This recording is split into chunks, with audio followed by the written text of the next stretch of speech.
Chapter 705. That was right. Even after more than 400 years, the name had become blurred, but the scene at that time was still vivid in her mind. The blue-haired witch knelt on one knee in front of the three chiefs of the Union, solemnly received the robe and scepter that symbolized a higher ascendant, and received the personal blessing of the leader of the Quest Society. Number 76 deeply remembered her posture when she turned around and raised the scepter to the audience. As the youngest senior witch born in the tequila era, her proud and confident expression was like a brand in the hearts of all onlookers. At that time, Number 76 was just a member of the Garrison Guard, an original combat witch. At that time, when she looked at the high-spirited young junior, she only felt infinite envy and a trace of inferiority. So this witch is Agatha. The dusty memories reappeared in her mind in an instant. She even remembered that Agatha had violated the Quest Society's principle of never hiring mortals and was expelled from the core research circle because of some outrageous actions. However, Agatha did not repent at all. She directly built her own research tower outside the city of Tequila. Because of her status and identity, no one stopped her. If an original witch dared to openly oppose the Quest Society, she would probably be sent to the front line until she became one of the casualties in the bloody defensive war. At that time, Number 76 was quite dissatisfied. She thought that she should not have done such a thing in the face of a formidable enemy. For the Quest Society, it was equal to losing a young and promising ascendant. For her, it was equal to losing most of the resources and foundation to explore the mystery of Magic Stone. Adding up the two, it was the loss of the holy city of Tequila. But now, all her dissatisfaction had long disappeared with the destruction of the Union and the passage of more than 400 years. Now, there was only joy in her heart, an incredible surprise. She was happy that she could actually meet a tequila witch here. She was surprised that this tequila witch had survived until now. There was no doubt that Agatha still maintained the body of a witch. Even her appearance and age seemed to stay in that era, without any trace of aging. The bodies of the other survivors had long since turned into bones, and only their souls were preserved through special methods. Number 76 tried her best to restrain the impulse to stop her immediately. She watched her leave without moving and took a deep breath until the gate of the courtyard wall was closed again. She already knew what to do next. What's wrong? Did you find something wrong? When the sky gradually turned dark and the howling cold wind became biting cold again, Nightingale noticed that Sylvie's expression had changed a little. Number 76 has left the Foreign Affairs building. She jumped out from the window of the corridor on the second floor, the latter replied. Oh. Nightingale raised her eyebrows. Aren't those windows sealed with iron bars? It's probably rusted. The whole window frame fell off with a shake. Sylvie stood in front of the French window, looking down at the city that was slowly disappearing into the darkness. She climbed over the wall, and the guards at the gate didn't notice anything. But we still found her. Nightingale could not help but raise the corner of her mouth. There's really something wrong with her. Since Roland's safety was more important, she called Sylvie and asked her to monitor the tour directly from the office in the castle. Nothing unusual was observed in the morning. Everything was normal. After the witches of the Kingdom of Wolfheart had lunch, Number 76 suddenly showed an uncomfortable look. Judging from her lips, it seemed that she was tired because of a sleepless night. Finally, under the persuasion of the witches, she got dressed and lay on the bed in her bedroom, directly missing the afternoon tour. Nightingale had thought that the day would pass peacefully, but unexpectedly, as dusk approached, Number 76 made an unexpected move. You guessed it. Roland closed the book with great interest. But an ordinary person can actually escape your lie detection. She's a genius. Nightingale coughed twice. When I catch her, I'll figure out how she did it sooner or later. Number 76 is moving south along the side street outside the castle district. Wait, she stopped by the street, Sylvie reported. It looks like she's waiting for someone. She doesn't have magic power and she doesn't carry any weapons. She's either here for intelligence or colluding with others to plan something big, Nightingale analyzed with high morale. If it's the former, she should have lurked for a longer time.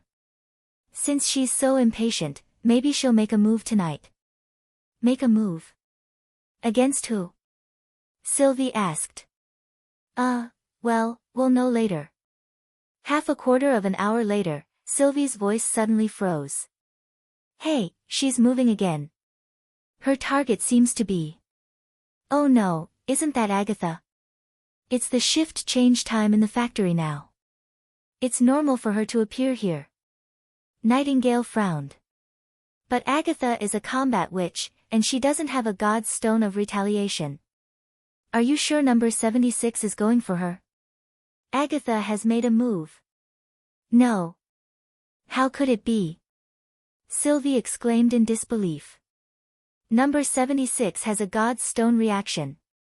The news made Nightingale and Roland's expressions change. Nightingale. I'll go there now. Before Roland's voice died away, Nightingale had already disappeared into the mist. Sylvie, protect His Majesty for me. Agatha's hands stopped in the air, and her heart suddenly sank. This was a small street leading to the castle district.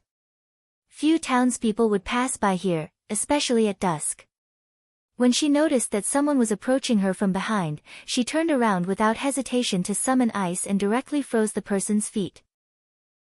However, the ice that appeared out of nowhere only lasted for a breath's time before disappearing in the blink of an eye, as if it had never existed. This is a god's stone of retaliation. No, if it's a god's stone, the ice should not be able to get close to me. Just now, the magic power had condensed into an icicle and then dissipated. How could this be? But Agatha understood that it was not the time to investigate further. Following her in this secluded street and having the ability to dissolve magic power, it was obvious that the person had come prepared. Just as she was prepared to take the attack head-on, the person's actions caused her to freeze in place. She saw the person raising her elbows, pressing her fingers on her chest and bowing deeply to her. She had not seen this kind of etiquette for a long time. It was the standard etiquette that members of the Union had when they met their superiors in the tequila era. You are? Agatha could not help but ask. Chapter 706. Number 76 closed the door, isolated herself from the hustle and bustle in the tavern hall, and then sat down opposite Agatha. She knew that once she left the witches in the kingdom of Wolfheart, she would be more likely to be exposed, but hiding her identity was no longer a priority. I thought you would take me to a deserted corner. Agatha looked around the compartment and said, I didn't expect it to be this kind of place. The tavern has always been a good place for exchanging information and bonding, my lady. Number 76 poured a glass of ale for her.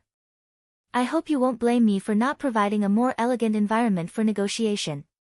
After all, I've only been in Neverwinter for 2 days.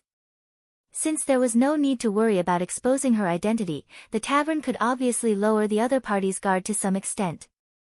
It was safer to talk in a crowded place than in an empty street corner or alley. Although both of them were not afraid of the cold, if a stranger suddenly appeared and wanted to lead the other party to a more desolate place with just a few words, she would not easily agree. And the most important thing was that she had no hostility toward either Neverwinter or the Witch Union, so there was no need for her to take the initiative to put herself in the enemy's position. Previously, she had hidden her identity just to find the chosen one. Now that there was a better way, she naturally would not act according to her original plan. Now, both the common people and the witches were facing the same enemy, and the danger was imminent. How did you find me in only 2 days? Your workplace, the time you returned to the castle, and the way back to the castle. I could ask the witches in the kingdom of Wolfheart about the first 2 things from Vendi, and the latter from the local people. Number 76 briefly explained the process. After knowing that you've become a member of the Witch Union, I decided to take the initiative to contact you. I see. Agatha looked at her with burning eyes. So, there are other witches of Tequila who survived? You can think of it that way, but we are no longer witches. Number 76 knew that the only reason why Roland was willing to contact her was because of the news about Tequila, so she did not hide anything from him. Bodies can't be preserved for hundreds of years, so we can only use another method to keep our compatriots alive. For example, the body you're looking at now is that of a God's punishment warrior from the church. You mean, not only do you control this body, but you can also activate the God's stone realm? Yes, this is also Lady Alice's ultimate goal, to fuse a witch and a mortal into a scourge who can fight against demons. Losing more than half of the blood won't cause the witch to die immediately. As long as the soul is transferred to the body in time, the perfect extraordinary warrior will be obtained. I knew her plan wouldn't be that simple. Agatha was silent for a long time before she finished the ale in her glass. But from your tone, it seems that the other survivors don't agree with this plan. Also, what is your purpose for coming here? Before answering this question, I want to ask you something very important, number 76 said in a low voice. Go ahead. Have you told the Witch Union about the demons, the battle of divine will, and the Union? Agatha nodded. Number 76 suddenly showed a trace of excitement. What about them? Did they accept this statement? Not only did they accept it, but they are also ready for the third battle of divine will, she replied. In fact, not long ago, the Witch Union fought with the demons and killed a magic slayer and 4 fearsome demons. Number 76 could not help clenching her fists. Everything was as she had expected. Agatha had indeed revealed this information to the local witches. In this way, the Union and Tequila had become natural allies. She no longer needed to hide her identity and could get straight to the point. Although the latter part of number 76's words was also thought-provoking, and she also wanted to know where the witches of the Witch Union met the senior demon before the bloody moon came and how they defeated it, there were more important things to talk about now. No longer hesitating, number 76 told Agatha about the fight between Natalia and Alice and the Chosen One plan from beginning to end. Now the witch who can activate the natural mote instrument and wipe out all the demons is in the castle district. I hope you can help me find her. Agatha was also a little stunned. Is there really someone who can do this? Lord Theo told me so. Number 76 took off the ring and handed it to Agatha. As long as someone exerts his ability, he can see the orange light that symbolizes the key through the colorful magic stone. Agatha pursed her lips, took the ring and looked at it for a while. I think you should talk to the Lord of Neverwinter. Of course, I'll explain everything to Vendi. Wait. Number 76 was stunned.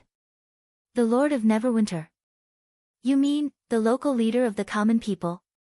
Yes, Roland Wimbledon, the common man who looks ordinary and even a little reckless. Somehow, Agatha smiled. He's the core of the Witch Union. Number 76 frowned. I don't quite understand what you mean.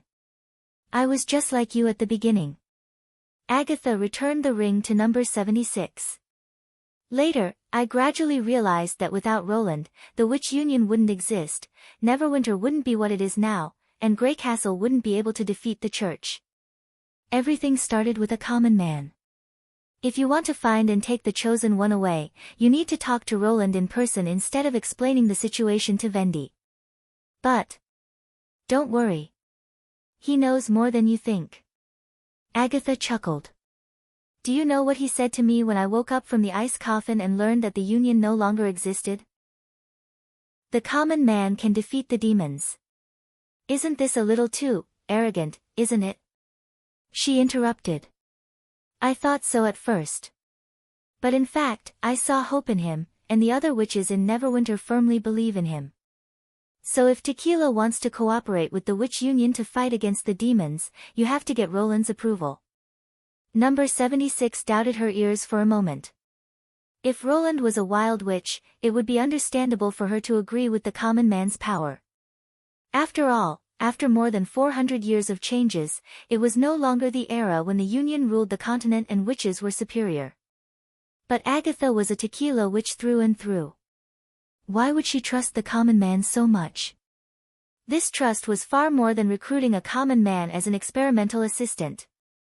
Although she had the task of contacting the secular regime from the beginning, she did not expect it to be carried out in this situation. Number 76 put away the ring and was silent for a moment. Please let me think about it. Chapter 707. You can come out now. Agatha looked at the empty corner of the compartment. As she spoke, a faint shadow appeared on the wall, and then Nightingale appeared out of thin air, blocking the dim candlelight in front of her. When did you discover me? There was a hint of surprise in her tone. When I took the ring from number 76. Agatha shrugged and raised the flagon. Do you want a glass? If you pay. Nightingale sat down opposite the ice witch. Can you see magic power with that magic stone? Not magic power, but an orange beam of light, or key. The latter took out an empty glass, filled it, and pushed it in front of her. Your beam of light illuminated half the room. It was hard not to notice. Did she notice it too? Most likely. Agatha nodded. She didn't mind revealing her identity in front of her own kind. She and I are not the same kind, just like I'm not the same kind as the pure witch, Nightingale said in a low voice. Why, do you believe what she said? I do. But you didn't accept her ring. Because I want to help her and let her walk on the right path. Agatha also poured herself a cup of ale and drank it in one gulp. The quality of the ale was quite poor, far inferior to the fruit-flavored white wine made by Evelyn, let alone the oddly tasty turbid drink.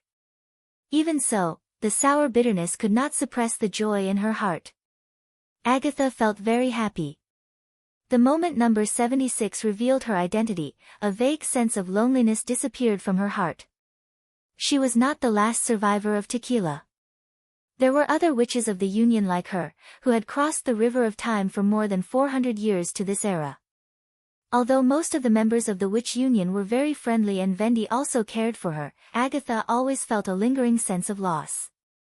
She knew that this gap had accumulated for hundreds of years and could not be filled in a short period of time. Facing the witches of the new era, she had no one to talk to about this loneliness. Being immersed in work all day was also a kind of numbing action. The only exception was Roland Wimbledon. Only when she was alone with this strange mortal would she feel a trace of empathy and comfort. At first, she found it hard to understand, but later she found that there was also an indescribable estrangement on Roland, as if he was incompatible with this world. But he hid it better, and almost no one could notice it. But now, she was finally not alone anymore.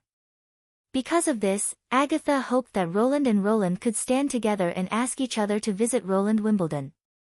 She wanted to see the two of them stand hand in hand and go through the battle of Divine Will together. She had already fallen in love with life in Neverwinter, and naturally hoped that her compatriots would also like it here. In addition, Agatha also had a small hidden thought in her heart. She wanted those witches to see that her previous view was wise and correct. The cooperation between mortals and witches was the best way to fight against the demons. Is this why you deliberately ignored her? Nightingale's eyes were complicated, as if it was the first time she saw her true thoughts. Number 76 will understand after she stays here for a while. Agatha raised the corner of her mouth. Isn't that how I came here? This group of survivors was different from the church. They did not agree with the plan of the God's punishment army and were unwilling to use witches as materials. They even broke up with Lady Alice because of this. This was also one of the reasons why Roland decided to help them. After that, Nightingale kept silent for a long time until the flickering candlelight was extinguished. Then she gradually disappeared and returned to the darkness. I hope she will make the right choice. She will.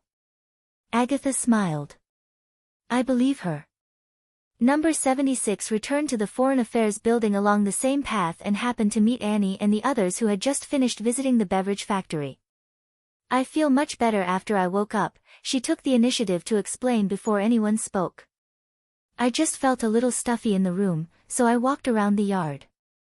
You should wear more clothes in case you catch a cold, Broken Sword said with concern. Amy took her hand and said cheerfully, it's a pity that you didn't go with us this afternoon. The chaos drinks made by Miss Evelyn are simply the most incredible things in the world. Chaos drinks? Yes, she could only change the taste of the drinks. After her ability evolved, she can create delicious drinks with unique tastes. I swear that even the nobles of Wolfheart City have never tasted such amazing things. Amy looked very excited. Black tea, honey milk, and fine wine are not worth mentioning in front of it. Another senior witch. Number 76 was already numb. Although she still did not know what exactly Vendi and Nana meant by learning, there was no doubt that the Witch Union had gone ahead of the Union in training witches. But according to Agatha, the root of all this seemed to be Roland Wimbledon, a mortal, which was what puzzled number 76. Could it be that a mortal knew more about magic power than a witch? I can testify, Hero echoed. For a moment, I even felt that all the hardships I had encountered before were worth it. If I can drink it occasionally in the future, I don't want to leave Neverwinter. Amy stuck out her tongue.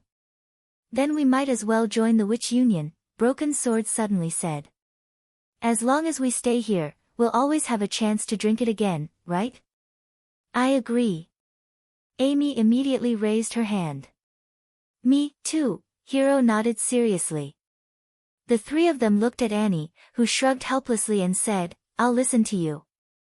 Wait, do you agree to stay here just for a strange drink? Number 76 could not help but be stunned. And Annie, didn't you say that we should observe carefully and treat with caution? You should at least see tomorrow's visit before making a choice. If Vendi knew the reason why they made up their minds, she would probably not know whether to laugh or cry. Somehow, a feeling of envy suddenly rose in her heart. Simple request, easy decision. As long as there is a glimmer of hope, they will move forward without hesitation. What about me? When everyone fell asleep, number 76 quietly left the room again and climbed to the roof. Facing the howling wind and snow, she raised the ring and pointed it in the direction of the castle. She squinted her eyes and looked at the light beam that was as wide as the city wall once again appeared in front of her. Even without magic activation, even though it was far beyond the theoretical detection range, it still appeared in her vision like a miracle. She needed to find the chosen one for the Tequila Witches, which was the main purpose of this trip. But taking a step back, the significance of the chosen one to the survivors seemed to be no different from the significance of chaos drinks to Amy and others. She made a decision in her heart.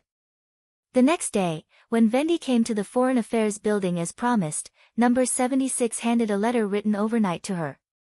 I'm Phyllis, a tequila witch from the Hopeless Labyrinth. I bring news about the divine will and the savior of the world. I hope to meet the Lord of Neverwinter and discuss the battle of divine will together. She did not avoid the witches from the kingdom of Wolfheart, but stood in front of everyone and said solemnly. Amy and the others all widened their eyes, as if they had heard some unbelievable news. Number 76. What are you talking about? So you're also a witch? That's great. Phyllis, is that your real name? The three of them had different reactions. Only Annie remained silent. Chapter 708. Roland had learned the general situation of number 76 from Nightingale. In fact, he was very interested in that dusty history, not to mention that the Tequila Witches claimed to have information about the divine will. Now that number 76 came to him, it saved him a lot of effort. Of course, in case of accidents, in addition to Nightingale, Sylvie, and Scroll, Leaf and two special potted plants were also in the office. Once number 76 used the ability of the latter, she could not immediately eliminate the growing vines even if she used the God's Stone Realm. As long as she slowed down a little, Nightingale could take out her gun and shoot her into a sieve. Potted plants looked just like decorations, and if he didn't activate them with his ability, they wouldn't pose any threat at all. Thus, Roland avoided the awkward situation of sending a group of personal guards to surround the room. He couldn't let the other party look down on him before he even started negotiating. When number 76 followed Vendi into the office, Roland smiled and spread out his hands. Welcome to Neverwinter. Do you need a pair of tactical sunglasses? Everyone was silent. Nightingale rolled her eyes and pinched Roland's shoulder hard in the mist.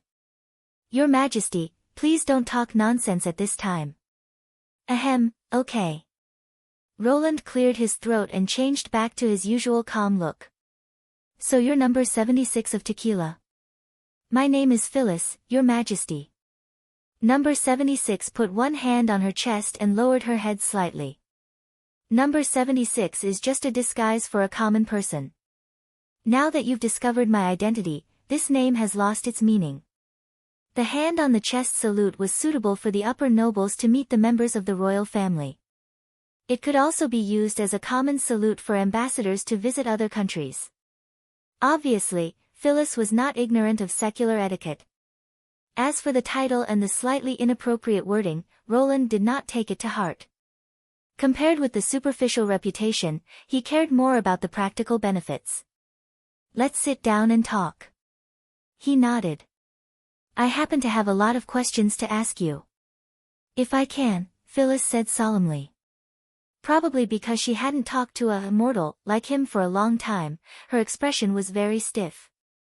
She probably wanted to maintain the foundation of politeness without losing the arrogance that once ruled the world. Recalling Yorko's description of her, Roland could not help but laugh in his heart. When she was disguised as a maid, she could be very charming.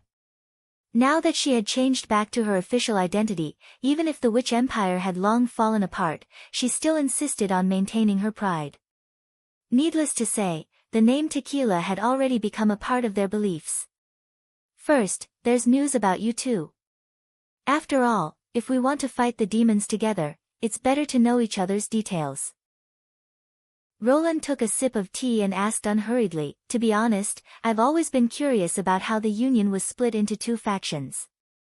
Everyone is a witch, so why does the Church want to beat up their own kind? Especially after knowing that the God's Punishment Army has a perfect form, this question has become even stronger. Can you tell me the reason in detail? Phyllis probably did not expect him to ask this question first. After a moment of silence, she replied, before entering the ruins of the maze, no one could have predicted that things would end up like this. What do you mean? Does it have something to do with the ruins? Without the ruins, there wouldn't have been the plan of the God's Punishment Army, and the remaining witches wouldn't have survived. Unfortunately, we discovered it too late. At this point, she sighed softly. In addition to finding the method of soul transfer in the maze, the fugitives also found some other things. Because of them, Lady Natalia and the Queen of Starfall City had a disagreement, which led to the final rupture. Other things? Roland frowned. I can't tell you more for the time being. Only after finding the chosen one can we have a deeper discussion. At that time, Lady Pasha will talk to you personally. Who's Pasha? She's the successor of the three chiefs of the Union, and also the trusted leader of the survivors, Phyllis explained. If he was not mistaken about the time, the Holy City should have fallen at that time. The fact that a group of fugitives who were on the brink of death did not hesitate to use internal strife to resolve their conflict could only be said to be as important as the divine will. Couldn't the two sides coexist at that time? Since the perfect form of the God's Punishment Army won't cost the witches' lives, why did Alice want to overthrow the remaining Union? When Phyllis asked this question, a rare bitterness appeared on her face. Won't cost the witches' lives? No. Your Majesty, it's not as simple as you think. The first body I used was from a scourge who failed to transfer. Do you know how long it took me to master that body? 10 years. Roland pondered. This was also the time it usually took to train a knight. Nearly 50 years. She shook her head and said, when I became familiar with how to control a body that didn't belong to me, the original body of the God's Punishment Army had already aged. The witches present could not help but gasp. The magic power fused into the blood destroys most of the senses, including touch, taste, and smell. Therefore, the God's Punishment Army won't feel pain or fear because of injuries. But for us, it's equivalent to subverting the memory of the previous movements. We need to learn how to walk, open our mouth, and clench our fists. At first, we can't even stand up, and we don't know how much strength we should use to hold a cup. If we want our brains to remember these movements, it will take decades of continuous training every day. If we add weapons and fighting skills, it will take at least more than 100 years. Phyllis paused and said, in this case, you know what should happen. Roland frowned and was silent for a while before he said, Alice needs a lot of empty bodies. Yes, once a witch doesn't die, a scourge who has lived for hundreds of years will be much stronger than a newly transformed warrior in any way. In order to continue the strength accumulated by this experience, more bodies must be created for the soul to continue. Even if the new bodies also need time to adapt, the time can be shortened to a few years compared to mastering from the beginning. Chapter 709. It does sound like it, Roland thought. Ashes once said that the difference between the gods' punishment army and the extraordinaries was not in strength and reaction, but in wisdom. If a god's punishment army had the wisdom of a witch and had an uninterrupted life, the accumulated battle experience of hundreds of years would be so rich that such a soldier would be even more powerful than the extraordinaries. If he had fought against the complete version of the god's punishment army in Cold Wind Ridge, the result would probably have been reversed. As long as the church divided the army into many small teams, sneaked into the hinterland of Greycastle, and harassed and fought everywhere, he would definitely be caught off guard. In this way, the long adaptation time was not the key point. As long as the souls could be transferred continuously, it was inevitable to keep the powerful veterans. The only problem was, how many scourge could Alice accumulate before the bloody moon? Powerful bodies also had higher tolerance than ordinary people. They would age for about 100 years, and if they participated in the transformation ceremony at the age of 20, they could last about 70 or 80 years. Even if the failure rate of transformation and soul transfer was not taken into account, a witch could only create 2 bodies, which directly limited the number of people in the army. If they wanted to create a god's punishment army of thousands of people, the number of witches consumed during the 400 years of inheritance would probably be extremely terrible. After he asked this question, Phyllis bit her lip and answered, all of them. Roland was stunned, and for a moment he doubted that he had heard wrong. What? Except for the Transcendence, she plans to transform all the witches into the god's punishment army to resist the final doomsday, she repeated. Wait, how can it be done? If we want to suppress the senior demons, we must be well-trained scourge. But if we want to get such warriors, shouldn't we reserve enough bodies to transfer the souls? Yes, but there is another way to preserve the souls, which is to transfer them into other containers. Other containers? We call it dormancy. Phyllis's words made Roland shudder. During this period, the dormant ones don't need to consume any energy, and they lose all senses until they are awakened. Otherwise, how do you think we survived the most difficult early stage? After breaking off with Starfall City, we didn't have any usable God's punishment army bodies. We only survived by hibernation. Of course, there are some exceptions, such as Lady Pasha. What happened to her? You'll understand when you see her. Phyllis did not go into details. In short, Lady Alice planned to train Scourge with complete skills over a period of 100 years, and then let the soul go dormant to save the consumption of the body.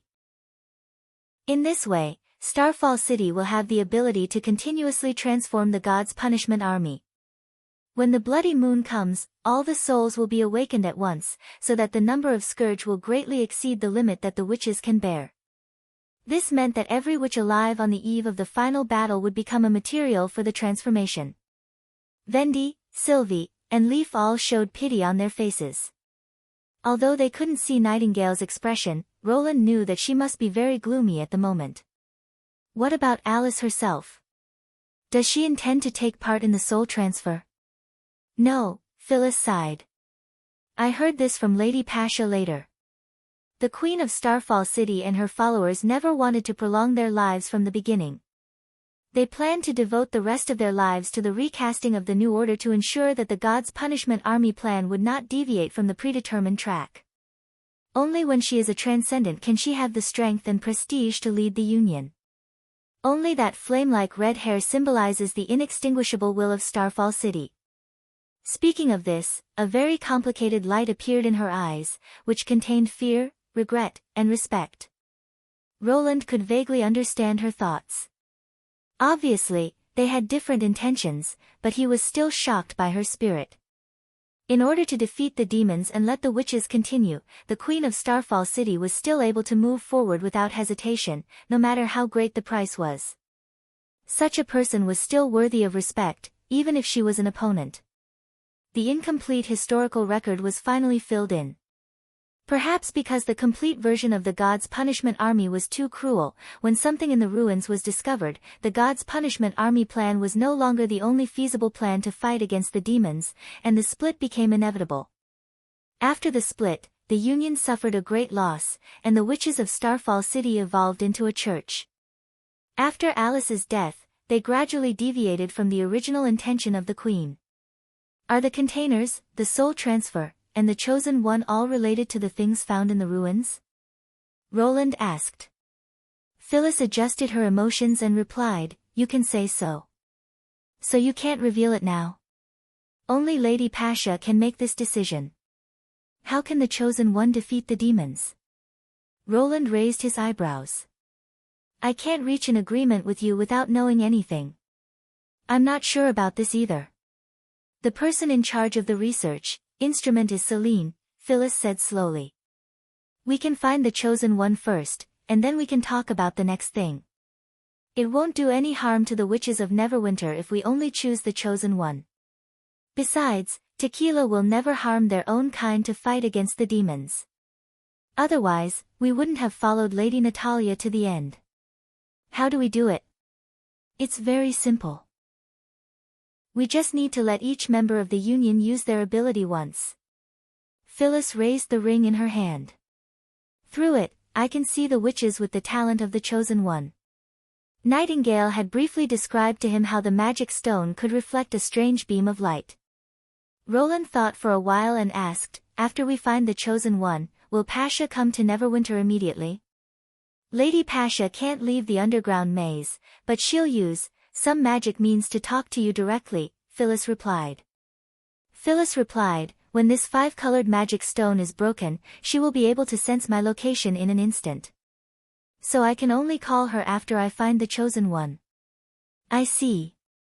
Roland finally nodded and said, you'll see all the witches of Neverwinter in the castle garden in the afternoon.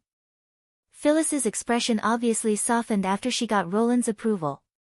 She put her hand on her chest again, bowed her head, and said, thank you for your promise.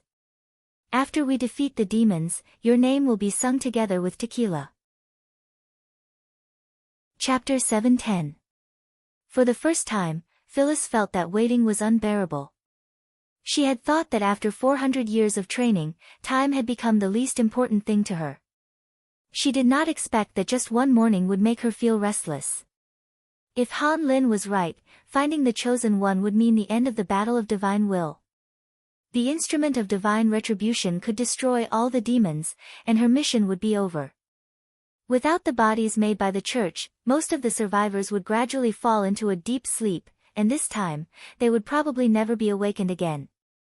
Or they would merge their souls with Lady Eleanor and contribute their last bit of energy. Thinking of this, Phyllis felt an indescribable complex feeling in her heart. In addition to the long-awaited release, she also felt a trace of reluctance. Being imprisoned in an empty shell, even if she could continue living, would be a kind of torture. After the war, she would be able to welcome true peace. But when she thought of closing her eyes forever and never being able to see the world of Tequila again, she felt reluctant to part with it. Two conflicting emotions attacked her one after another until the afternoon arrived. Are you ready? Vendi appeared in the castle hall. Anytime. Phyllis immediately stood up. Come with me. Under Vendi's guidance, she passed through a long corridor made of olive trees in the backyard and came to a narrow open space. Surrounded by fences and dense vines, she could only see a small part of the sky above her head and the corridor from which she came. If she wanted to leave, she had to go back the way she came. Phyllis instantly understood the intention of the other witches. The witches under observation would appear at the end of the corridor one by one. This distance would not affect the observation and also ensure the safety of the Union members. If there was any abnormal movement, this corridor would definitely be a gap that she could not cross. Phyllis did not feel disgusted. Instead, she thought more highly of the king. At least he did not treat witches as dispensable accessories. Before he completely gained the trust of the king, his way of doing things was impeccable. So far, in her mind, the witch union had risen to the level of the holy city. Witch organizations that only had scale and means but were suppressed by the secular world were not able to make enough of an impact. Now, with their share in the king's heart, the union was vaguely similar to the union. Not long after Vendi left, the first witch soon appeared in her field of vision. It was Agatha. When the youngest descendant of the Tequila age summoned a piece of translucent light blue ice crystal, Phyllis had finished her observation. The beam of light was similar to that of Maggie. It was not the chosen one she was looking for. After indicating that the test was completed, Agatha did not leave the corridor but walked straight towards her. "My lord?" Phyllis was slightly surprised. "I used to be a member of the Quest Society, and I'm very interested in magic stones. You wouldn't mind me watching, would you?" "Of course not." Phyllis first shook her head, then respectfully saluted her as a senior witch. "By the way, I haven't thanked you for your help. If it weren't for your words, I'm afraid I wouldn't have been able to determine the chosen one so quickly." "That's your choice," Agatha said, waving her hand. "Keep watching." "Yes." Next, the witches displayed their abilities one by one at the end of the corridor. She placed the ring between the two of them. In addition to observing the intensity of the beam of light, Agatha would also record the results. During this period, Phyllis also discovered quite a number of dazzling orange lights. For example, a witch named Soroya had a beam of light that was wider than her shoulders, which was even better than Anna's and Nightingale's. As for another witch, Evelyn, the intensity of her beam of light was astonishing, almost twice that of Anna's. Other than that, Echo and Summer also had stronger orange lights, which had reached the same width as their bodies. Among the members of the Alliance, the most eye-catching one was Leaf. When she activated her magic, Phyllis instantly thought that she was looking at Lady Eleanor. Countless orange beams of light as thick as fingers rose from the surroundings and soared into the sky, as if they were fences connecting heaven and earth. These beams of light came from every plant in the garden, resonating with the magic power of the leaves, as if each and every one of them was alive. The beam of light above Leaf's head was close to the edge of the five-colored magic stone, and it was not inferior to Lady Eleanor's. The moment the beam of light bloomed, Phyllis felt her heart almost jump out of her chest. She almost thought that Leaf was the chosen one that the Tequila survivors prayed for. However, after forcibly suppressing her racing heart, she found that the beam of light was still a distance away from the edge of the magic stone. The orange light reflected by the key would not change according to the distance of the target. As long as it was in front of her eyes, the scene she saw was the true performance of the key. Although the entire back garden was filled with beams of light, they were not the light wall that she saw. Although the dense beams of light were magnificent, they were never connected. She was also not the chosen one. After letting out a long breath, Phyllis put down the ring and quietly waited for the next witch to appear. However, until the end, she could not see the thick light wall again. "This is everyone in the witch union." Agatha closed the notebook. "Is Leaf the chosen one you are looking for?" "The chosen one is not among them." Phyllis was silent for a while before she muttered, "Although her beam of light is amazing, it is still far from the orange light that I observed at night." Her heart, which had calmed down with great difficulty, once again became anxious. Why did this happen? Could it be that Roland Wimbledon hid the chosen one? Or could it be that not all the members of the witch union were present? Was he unwilling to unite with the Tequila to fight against the demons, or was he worried about the witch empire that had once ruled the entire continent? Thoughts flashed through her mind, but she rejected them one by one. No, it did not make sense. The other party did not have the five-colored magic stone, so it was impossible for him to hide the chosen one in advance. Moreover, Lady Agatha would never collude with mortals to deceive her when it came to fighting against the demons. At such a time, she had to remain calm. Unwarranted accusations and suspicions would only make things worse. At night? Agatha frowned. Witches usually don't practice their abilities in their rooms. Besides, you should have lived in the Foreign Affairs building at that time. Can the magic stone observe from such a long distance? I did see the Chosen One's beam of light. Not only was the width beyond imagination, but the distance was also beyond the range that the magic stone could sense. It was not an exaggeration to say that it was a miracle. Phyllis said as calmly as possible, I swear in the name of tequila. I see. Agatha nodded. Then give me the ring. Lady, you mean? She was slightly stunned. Chapter 7:11. The night passed quickly, and Phyllis hardly slept at all. She locked herself in her room and silently waited for the result to be revealed. Although she remained calm on the surface, she had countless speculations about the reason for the disappearance of the Chosen One. She even speculated that Roland had imprisoned the witches as playthings and had concealed the truth from the witch union. Therefore, when Vendi and Agatha came to the Foreign Affairs building early the next morning, Phyllis showed a rare trace of tiredness. The mental exhaustion was a great burden on the soul.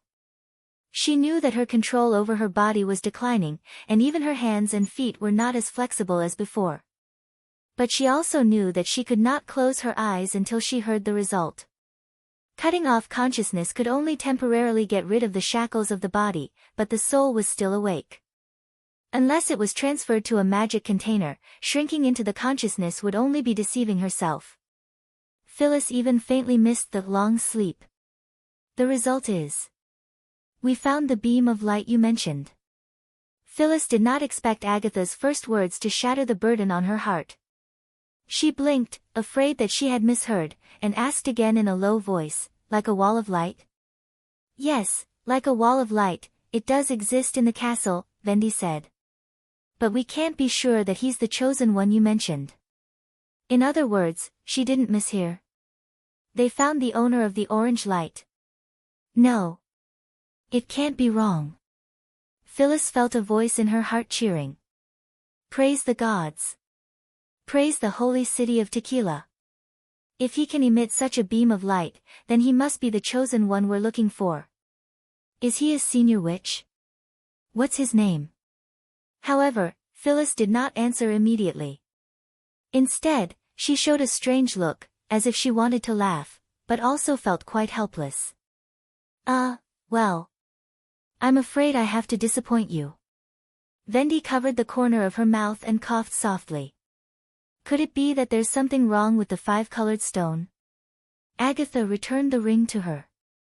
I think you'd better contact Pasha as soon as possible. Something wrong? What the hell happened? Wait. Phyllis suddenly felt a bolt of lightning flashing through her mind. What did Vendi say before? But we can't be sure that he is the Chosen One you mentioned. Him. Phyllis opened her mouth wide in disbelief. Is that orange light from? It came from His Majesty Roland Wimbledon. Agatha spread out her hands. I wasn't the only one who came. Nightingale, Anna, Vendi, all the witches living on the second floor of the castle came to check it out. I've also tested him with the stone of balancing. As usual, he doesn't have any mana on him. You said that the weapon can deal with demons. Does the operator have to be a witch? Vendi could not help but chuckle. If your majesty can become a hero who destroys the demons because of this, it sounds pretty good. Phyllis's heart suddenly sank. Although the instrument of divine retribution did not require much magic power from the Chosen Ones, it did not mean that it could be activated without magic power. After all, it was still a magic core, and the total amount of magic power that the manipulator could hold determined the number of times it could be used. This is impossible. Could there be a mistake somewhere? But I didn't see the orange light above his head yesterday. It's really strange. The beam of light disappeared after Roland woke up. Agatha rubbed her chin and said, that's why you can only see it at night. Of course, we also asked His Majesty about this. His answer was that Zero's soul battlefield caused him to dream of another fictional world when he fell asleep, just like an extra part of his memory. Zero? Soul battlefield? Phyllis asked hurriedly, "What's that?" "The last pope of the Church of Hermes." Vendi briefly explained the battle in which Roland defeated the church. "Maybe this is the reason why the magic stone ring misjudged." His Majesty was also quite surprised by this result. He also said that if you want to verify it, you can try again at noon. After a long silence, Phyllis gritted her teeth and said, "Yes, I want to see it again with my own eyes." It turned out that Agatha and Vendi did not lie to her. Under the protection of witches and guards, Phyllis once again saw the broad beam of orange light, which was as wide as the city wall. The source of the beam of light was the sleeping king of Greycastle. At that moment, she felt all her strength was drained and a strong dizziness hit her. After swaying twice, she leaned against the door frame and slid to the ground. Her extremely exhausted spirit suddenly broke. In an instant, boundless darkness enveloped her. When Phyllis regained consciousness, she found that she was lying on the bed. It was dark outside the window, and she could not see the stars or the moonlight. She could only hear the whistling north wind beating rhythmically on the glass, making intermittent trembling sounds. "You're awake." A familiar voice came to her ears. She turned her head and saw Agatha sitting by the bedside. "How long have I been unconscious?" "About half a day." The ice witch reached out and spread the hair on her forehead. "Your reaction at that time startled Nightingale." "Sorry, I'm fine now," Phyllis said in a low voice. Although she said that, she didn't feel any better in her heart. She had finally found the so-called chosen one, but she did not expect it to be a common person. This was no less shocking to her than the news of the death of Natalia and Alice. Lady Natalia's faith, the persistence of the tequila survivors, and the chosen one's plan. Everyone had been busy for hundreds of years, but in the end, it turned out to be such a dramatic scene. Although there were still hundreds of witches on Sleeping Island, and Leaf's aptitude was not far from the requirements of the chosen one, Phyllis had a vague premonition in her heart that this little gap was like a chasm. Perhaps their choice was not much better than Starfall City's. "Although I don't quite understand what you think of the chosen one, but, even without such a person, haven't we fought with the demons for hundreds of years? I thought that witches who could survive the disaster could calmly face any difficulties," Agatha said slowly. "But we failed twice in a row and were forced to retreat from the entire land of Dawn to a corner of the barbarian land. If we lose again, then just defeat the demons," Agatha interrupted her. "I don't know what you found in the ruins of the labyrinth that made you pin all your hopes on it, but I think if it's really effective, it shouldn't be a part of the ruins. In the past 400 years, the common people outside haven't been stagnant. There's more than one way to defeat the demons. As Roland said, as long as we use the hidden power in the world, common people can also defeat them." Phyllis looked at her with a complicated expression. She instinctively wanted to question Agatha, but she could not say a word under Agatha's burning gaze. "By the way, he also said that there's more than one key to God. He also has one in his hand. Maybe you should take a look before contacting the tequila witches." "His key? Phyllis was startled. Chapter 7:12. Recalling what had happened in the morning, Roland felt that it was quite unbelievable. He's just an ordinary transmigrator. How did he become the chosen one? At this time, should he recite a poem to express his astonishment? When he woke up early in the morning, when Agatha reported the results of her observation to him, he thought he had heard it wrong. However, under the witness of so many witches, he had no choice but to accept it.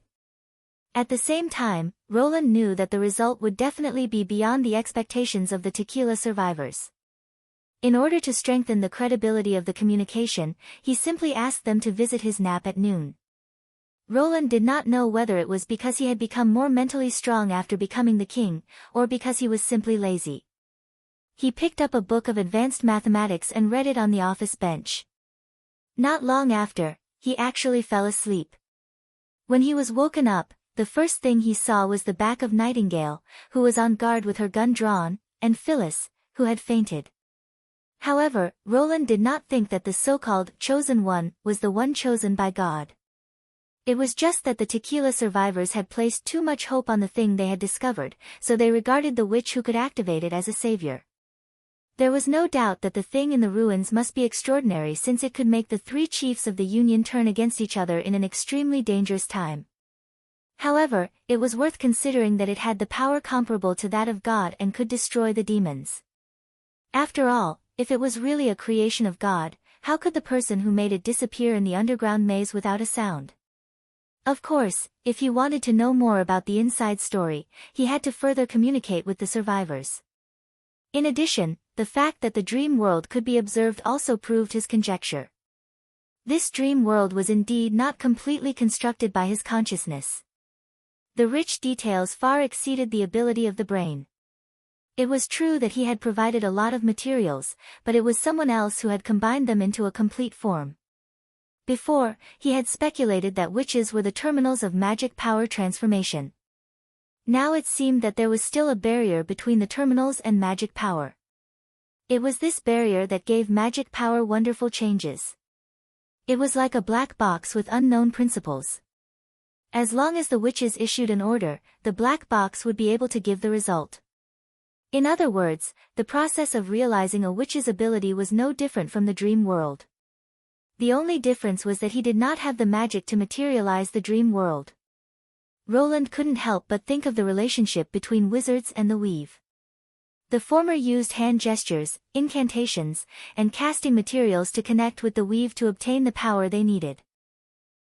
If the checkpoints were seen as the weave, there would be some similarities. After defeating Zero, he unexpectedly obtained the ability to connect to the checkpoint, but that was all. The complexity of the command was most likely related to the difficulty of materialization, not the strength or use of the ability. On the contrary, the closer an ability was to the essence of magic power, the easier the transformation should be. For example, directly transforming magic power into light and heat was certainly much easier than creating matter, but the power would definitely be earth-shattering. It was also one of the reasons why Roland was so interested in the relic. The pillar of light that the five-colored stone presented seemed to be a special method of instruction transmission. Replacing witches with artificial objects and trying to forge instructions. The research on magic power to such an extent was obviously beyond the level of the Union. Putting aside the titles of the Chosen One and the Instrument of Divine Retribution, it might mean the germination of a new technology. For this reason alone, he had to deal with the tequila witches. Considering that, the Chosen One turned out to be a common person, might bring a heavy blow to the witches and even frustrate their confidence in fighting against the demons, Roland decided to let Phyllis have a look at the power of the new era before going deeper into the negotiation. In order to achieve a better effect of persuasion, he summoned Iron Axe into his office. "How's the situation of the demonic beasts recently?" "Your Majesty, it's just scattered attacks. The patrol team on the city wall can solve them," the Sand Nation replied after making a standard military salute. "Very good. I plan to hold a cannon exercise in the city wall area. It needs to be grand and powerful, but also to reduce waste as much as possible." The commander-in-chief of the First Army pondered for a while and said, "You mean, fake?" Roland could not help but laugh. It seemed that Iron Axe's understanding of gunpowder was becoming more and more accurate. To be precise, it's half true and half false. When demonstrating accurate shooting, load live ammunition. When demonstrating fire coverage, use embedded black powder. Do you understand what I mean? "Yes, Your Majesty," Iron Axe immediately nodded. Blank ammunition was commonly used in maneuvers. Since it was used to bluff people, there was naturally no need to pour the precious howitzers out like water. Embedded explosives that were detonated by wires could also achieve an earth-shattering effect, or even better. Roland roughly explained the plan in his mind. "I hope the final explosion will be enough to attract attention. For this, you can prepare more black powder. Your Majesty, this may affect the operation of the artillery battalion."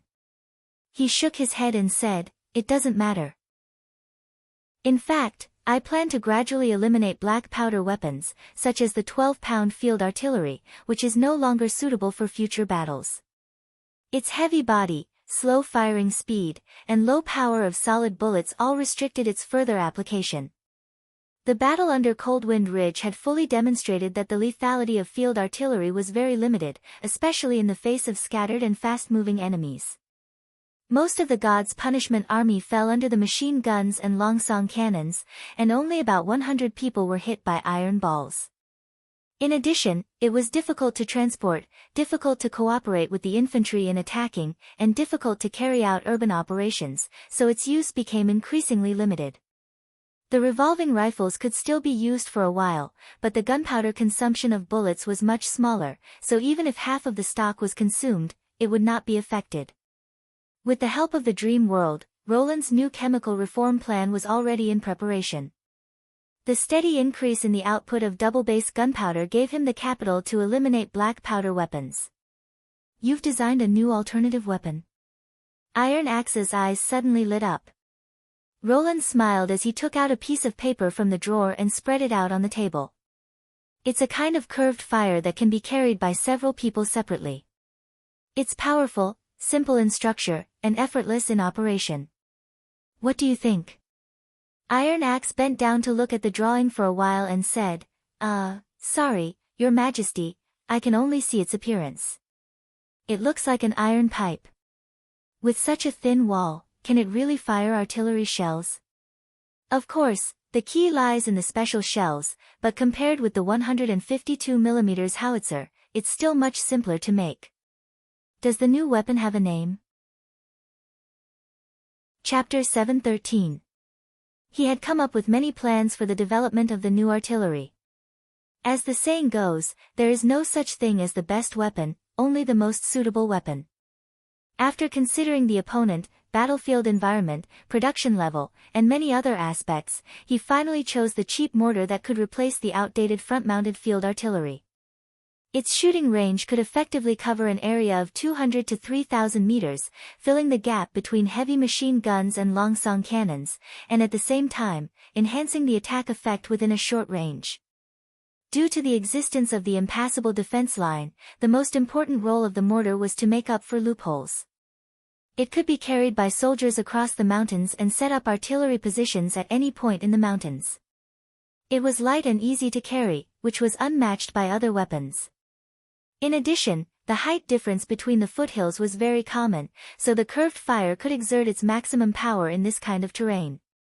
And the production level of Neverwinter was the reason why Roland finally made this decision. The structure of the mortar was much simpler than that of the howitzer. The shell could be made of cast iron, and the barrel did not have rifling, so the production requirement was lower, and it would not affect the production capacity of the 152mm artillery. If he developed a small-caliber field artillery, the recoil, the rifling barrel, and the corresponding fuse shell would conflict with the longsong cannons that he was trying to independently produce. Under the circumstances that the new machine tools and processing technology had not passed the test, even if the attempt failed, he could still use Anna as an emergency measure to supplement the key parts of the longsong cannon with black fire, so the impact would not be too great. But with the addition of the new field artillery, the production pressure would inevitably increase, and the First Army might fall into the predicament of having no artillery to use. In addition, Roland also considered developing grenades for individual soldiers as supplementary weapons, and even made a few samples for testing. But the performance of the test products filled with black gunpowder was really unbearable. They might be useful in the urban battle to recover Greycastle, but they were not powerful enough to deal with demonic beasts and demons. Considering that the chemical production capacity of Neverwinter was not enough to distribute grenades filled with double-base gunpowder to every soldier, he had to give up this idea. At night, Roland went down to the second floor and gently knocked on the door of Anna's bedroom. With a squeak, Anna poked her head out from behind the door. She looked surprised to see him. But this surprise only lasted for less than a second, and soon a faint blush appeared on her bright face. Walking into the room, Roland picked her up from behind, walked to the bed quietly, and lay down on the soft bed with her. "Why did you?" Anna's blue eyes sparkled like jewels in the night sky. Usually, she would take the initiative to look for Roland 2 or 3 times a week. According to her, this frequency would not affect her daily work. Of course, she would not refuse Roland's request. It was just that ever since he confessed his feelings for Nightingale, he always felt very guilty. It had been a long time since he took the initiative to ask something from Anna. Moreover, it was the first time that he personally came to Anna's room. Although she was the only witch who lived alone, Leaf and Scroll slept next door. In consideration of the soundproofing problem, the two would always have in-depth exchanges upstairs. With such a situation, it was no wonder that Anna was surprised. "I want to talk to you about the dream world," Roland whispered in her ear. "I don't have time in the afternoon. You also want to know more about the life I experienced in the past. You dreamed of another world?" Anna quickly guessed the truth. "Yes, it's like a world built with my memory as the blueprint, but it has many special features, such as the force of nature, which is very similar to magic power." The night he confessed to Anna, Roland found that she was not completely ignorant about Nightingale, but from beginning to end, she had been waiting for him to take the initiative to tell her. From then on, he understood Anna's approach. Although she would not hide her emotions or thoughts in front of him, there were some things that she would still wait patiently for. The only reason was that she did not want to embarrass him. This made Roland faintly worried. He did not know where the line was. If one or two incidents continued to accumulate, would she gradually change to the direction of hiding her thoughts and waiting in silence? Compared to becoming taciturn because she was afraid of being hurt, he preferred Anna, who now trusted him wholeheartedly and spoke her mind without mincing words. Therefore, Roland did not intend to hide anything from her. Even if she did not take the initiative to ask, he would still pour out his heart. Apparently, Anna knew what he was thinking. She slightly raised the corner of her mouth and said, "I see. Then let's talk about your residence.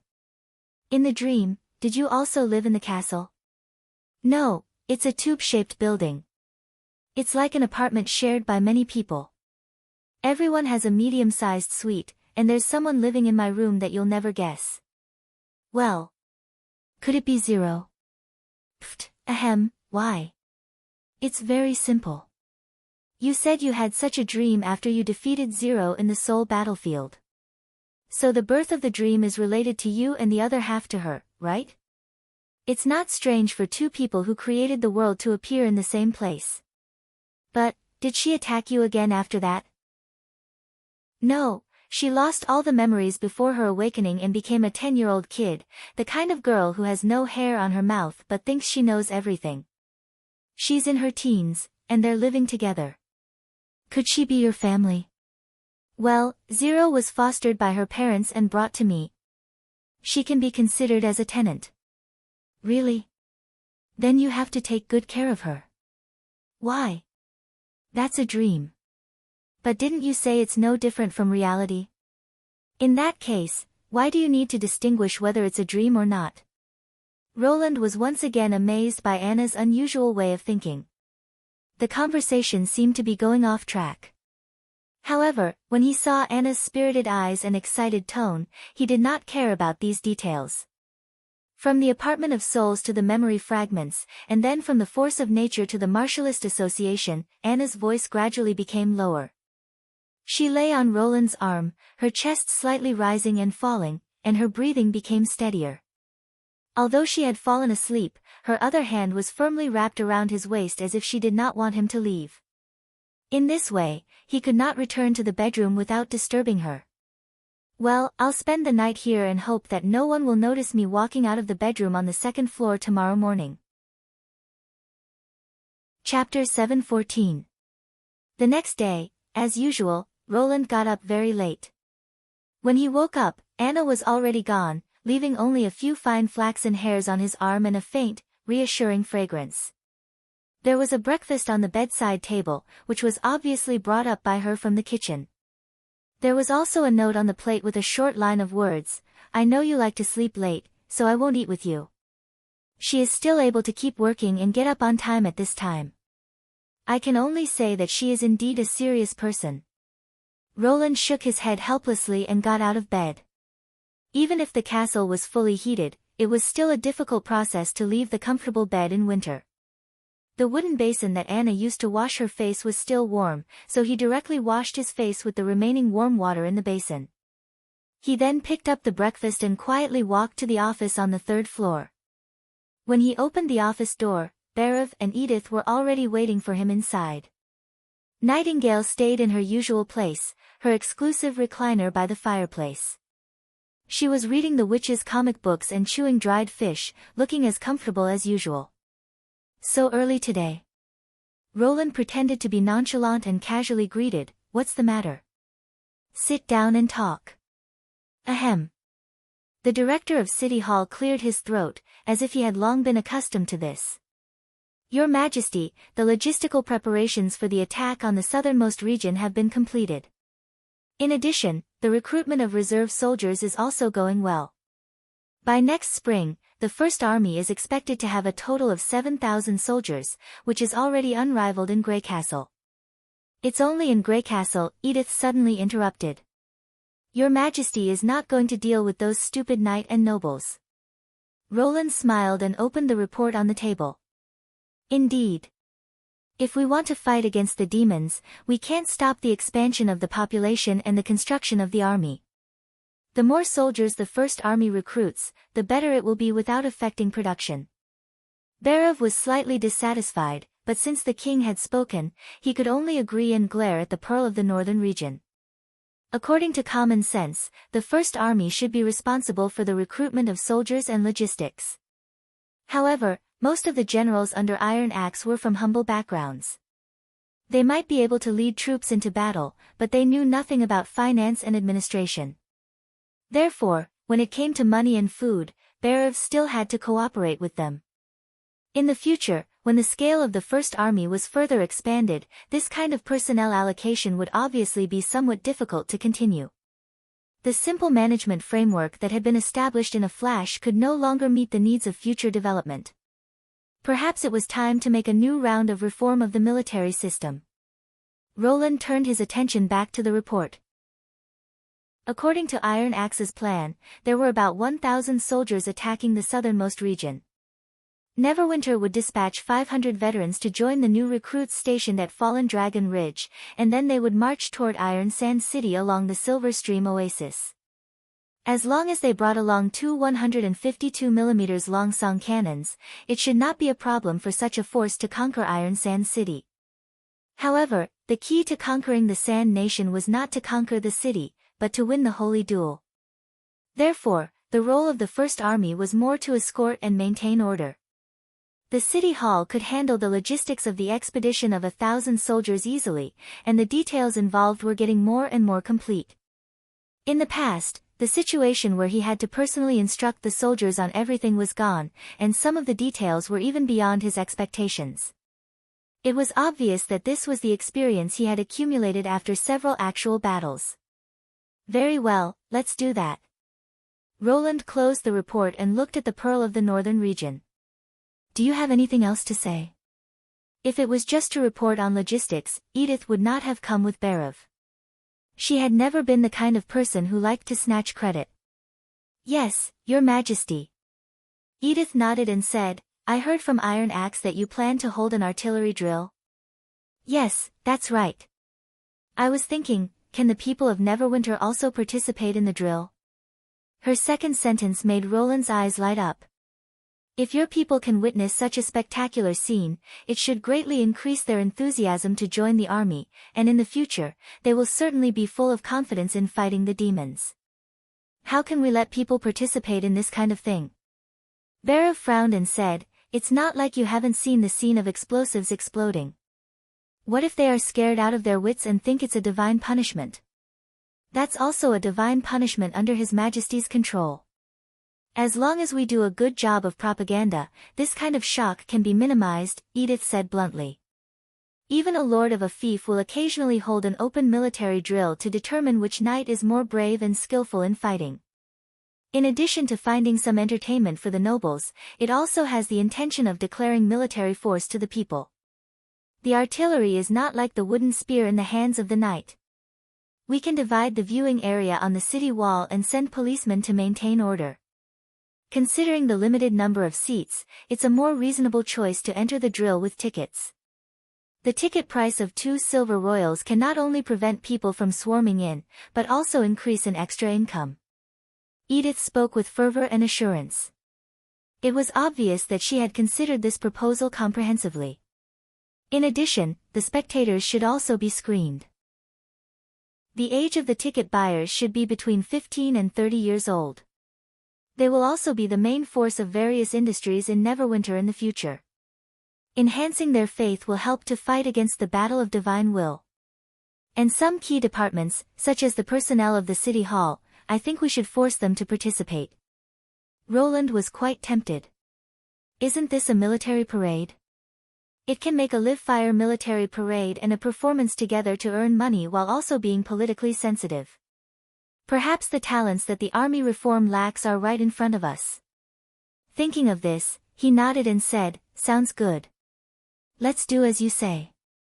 Neverwinter really needs some exciting news. When May passed through the square with a basket full of bird beak mushrooms, she found that the square was full of people. Even though it was snowing, it did not prevent people from gathering around the notice board. She followed curiously and saw the propagandist shouting in the crowd, "His Majesty the King will hold an open artillery drill in 3 days. It will be held in the west of the city wall, at the front line against the demonic beasts. Do you want to see how the First Army's latest sophisticated weapon blows the demonic beasts into pieces? Do you want to feel the shock of the wrath of God? Go to the City Hall to sign up now. As long as you meet the requirements, with your ID card and 2 silver royals, you can get the opportunity to see the heroic fighting posture of the people of the Western region up close. The seats are limited and the opportunity is rare. If you miss it, you will have to wait until next winter." Is this another new idea of His Majesty? Even the propaganda is so unique. May curled her lips and thought, Carter will probably be very interested in this. However, she did not need to go to the City Hall to buy tickets. As the chief knight, he would definitely be able to attend this drill with His Majesty. Chapter 7:15. Not long after leaving the square, May heard a series of subtle footsteps behind her. "Mrs. Lannis, please wait for me, Mrs. Lannis." It took her a while to realize that someone was calling her. She turned around and saw a girl about 17 or 18 years old running towards her.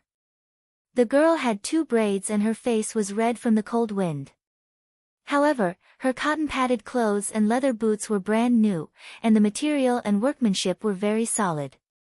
2 years ago, she would have thought that she was a lady from a rich family. But now, there were more and more people who could afford new clothes, and one could no longer be judged by appearance alone. The girl ran to her side, took a few breaths, and handed one of the 2 salted fish in her hand to her. "Mrs. Lannis, this is my thank you gift. Please accept it." May could not help but be surprised. "Thank you gift? I've wanted to meet you for a long time. If my father saw your play, he would definitely be very pleased. But I don't know you, and I don't know your father. Can you tell me what happened from the beginning?" It took the star of the Western region half an hour to roughly understand the whole story. The girl's name was Jasmine.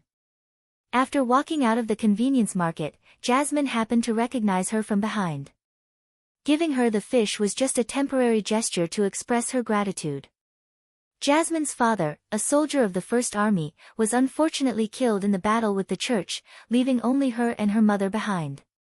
The generous pension from the City Hall and the preferential recruitment policy allowed them to live without worrying about their lives, but the death of her father still made Molly sad for a long time. It was not until the new play, A Hero's Life, was staged that she pulled herself together. In the play, all those who sacrificed their lives to protect their families and the kingdom were given the title of hero by His Majesty. My mother said that he used to be an ordinary hunter. She didn't expect that he would receive such an honor after his death. So, if I have the chance to meet you, she asked me to thank you properly. Jasmine bowed deeply to May. Now everyone calls me the daughter of a hero, which makes me feel that my father actually hasn't left me. If it weren't for the fact that the First Army doesn't recruit women, I would also want to pick up a gun and fight against those enemies with bad intentions. May was silent for a moment before asking softly, but there is a possibility of sacrifice in battle. Aren't you afraid? Jasmine first nodded, then shook her head. In the past, every winter, we would have to move our whole family to Longsong Stronghold. Many people would die on the road and then be thrown into the Redwater River. Every time we heard a splash, it meant that a person had died. In the slums, there were even more deaths. After a heavy snowfall, frozen corpses could be seen everywhere on the streets. At that time, I was so scared that I would be the next one if I closed my eyes. It's precisely because I don't want to return to that state that I need someone to stand up and fight for a new life, she said word by word. It was a line from a play. In that instant, May felt something soft in her heart being touched. She reached out and stroked the girl's hair. Even if I have to give up everything? When the narrator in the play asked this question, May vaguely remembered that the whole square was silent. Everyone held their breath, waiting for the hero to answer. At this moment, Jasmine's answer was as powerful as a hero in a drama. Because it is worth it. I accept your gift of thanks. Take care, Mrs. Lannis. The girl waved her hand cheerfully, turned around, and ran away to another street. May looked at the heavy salted fish in her hand and recalled the scene when she asked Cajun Fells for advice when she performed at the Grand Theater in the Old King City. What is the best play? To focus the audience's attention firmly on you, to think that you are the person in the play, that they are not watching the play, but your life. To be able to do this is the most outstanding performance. For this reason, she practiced her acting skills hard, pondered the mood and expression of the character, and devoted herself to the story of the play. Every detail had to be impeccable. Her efforts finally paid off. At the age of 25, she became a well-known actress and gained a foothold in the King's City as a native of the Western region. At the peak of her popularity, even the famous plays of the Grand Theater in the King's City could not overshadow her. But now, May's thoughts had changed. Was her performance perfect during the performance of A Hero's Life? Not really. His Majesty's script was written too quickly.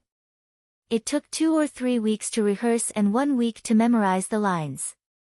Most of the time, the crew made improvements as they performed. For example, when she played the role of the hero's wife, she had problems with missing words and using the wrong expressions. Not to mention that this story was not a love story that she was familiar with. Many things had to be figured out again, so it was not perfect at all. But was the play not well received? Judging from the applause from the audience, A Hero's Life was definitely not much worse than A Prince's Search for Love. When the protagonist said, "Because it is worth it," the audience burst out in response and almost scattered the snow on the impassable mountain range. Maybe this is the best performance. She thought. She would never see such a scene in the Grand Theater in the King's City. The nobles might shed tears or applaud for the characters in the play, but they were always watching her, an outsider's life. But here, the audience saw themselves. Through the play, people saw the future they wanted. Back at her residence, May unexpectedly saw Irene and the light of dawn. "Ah!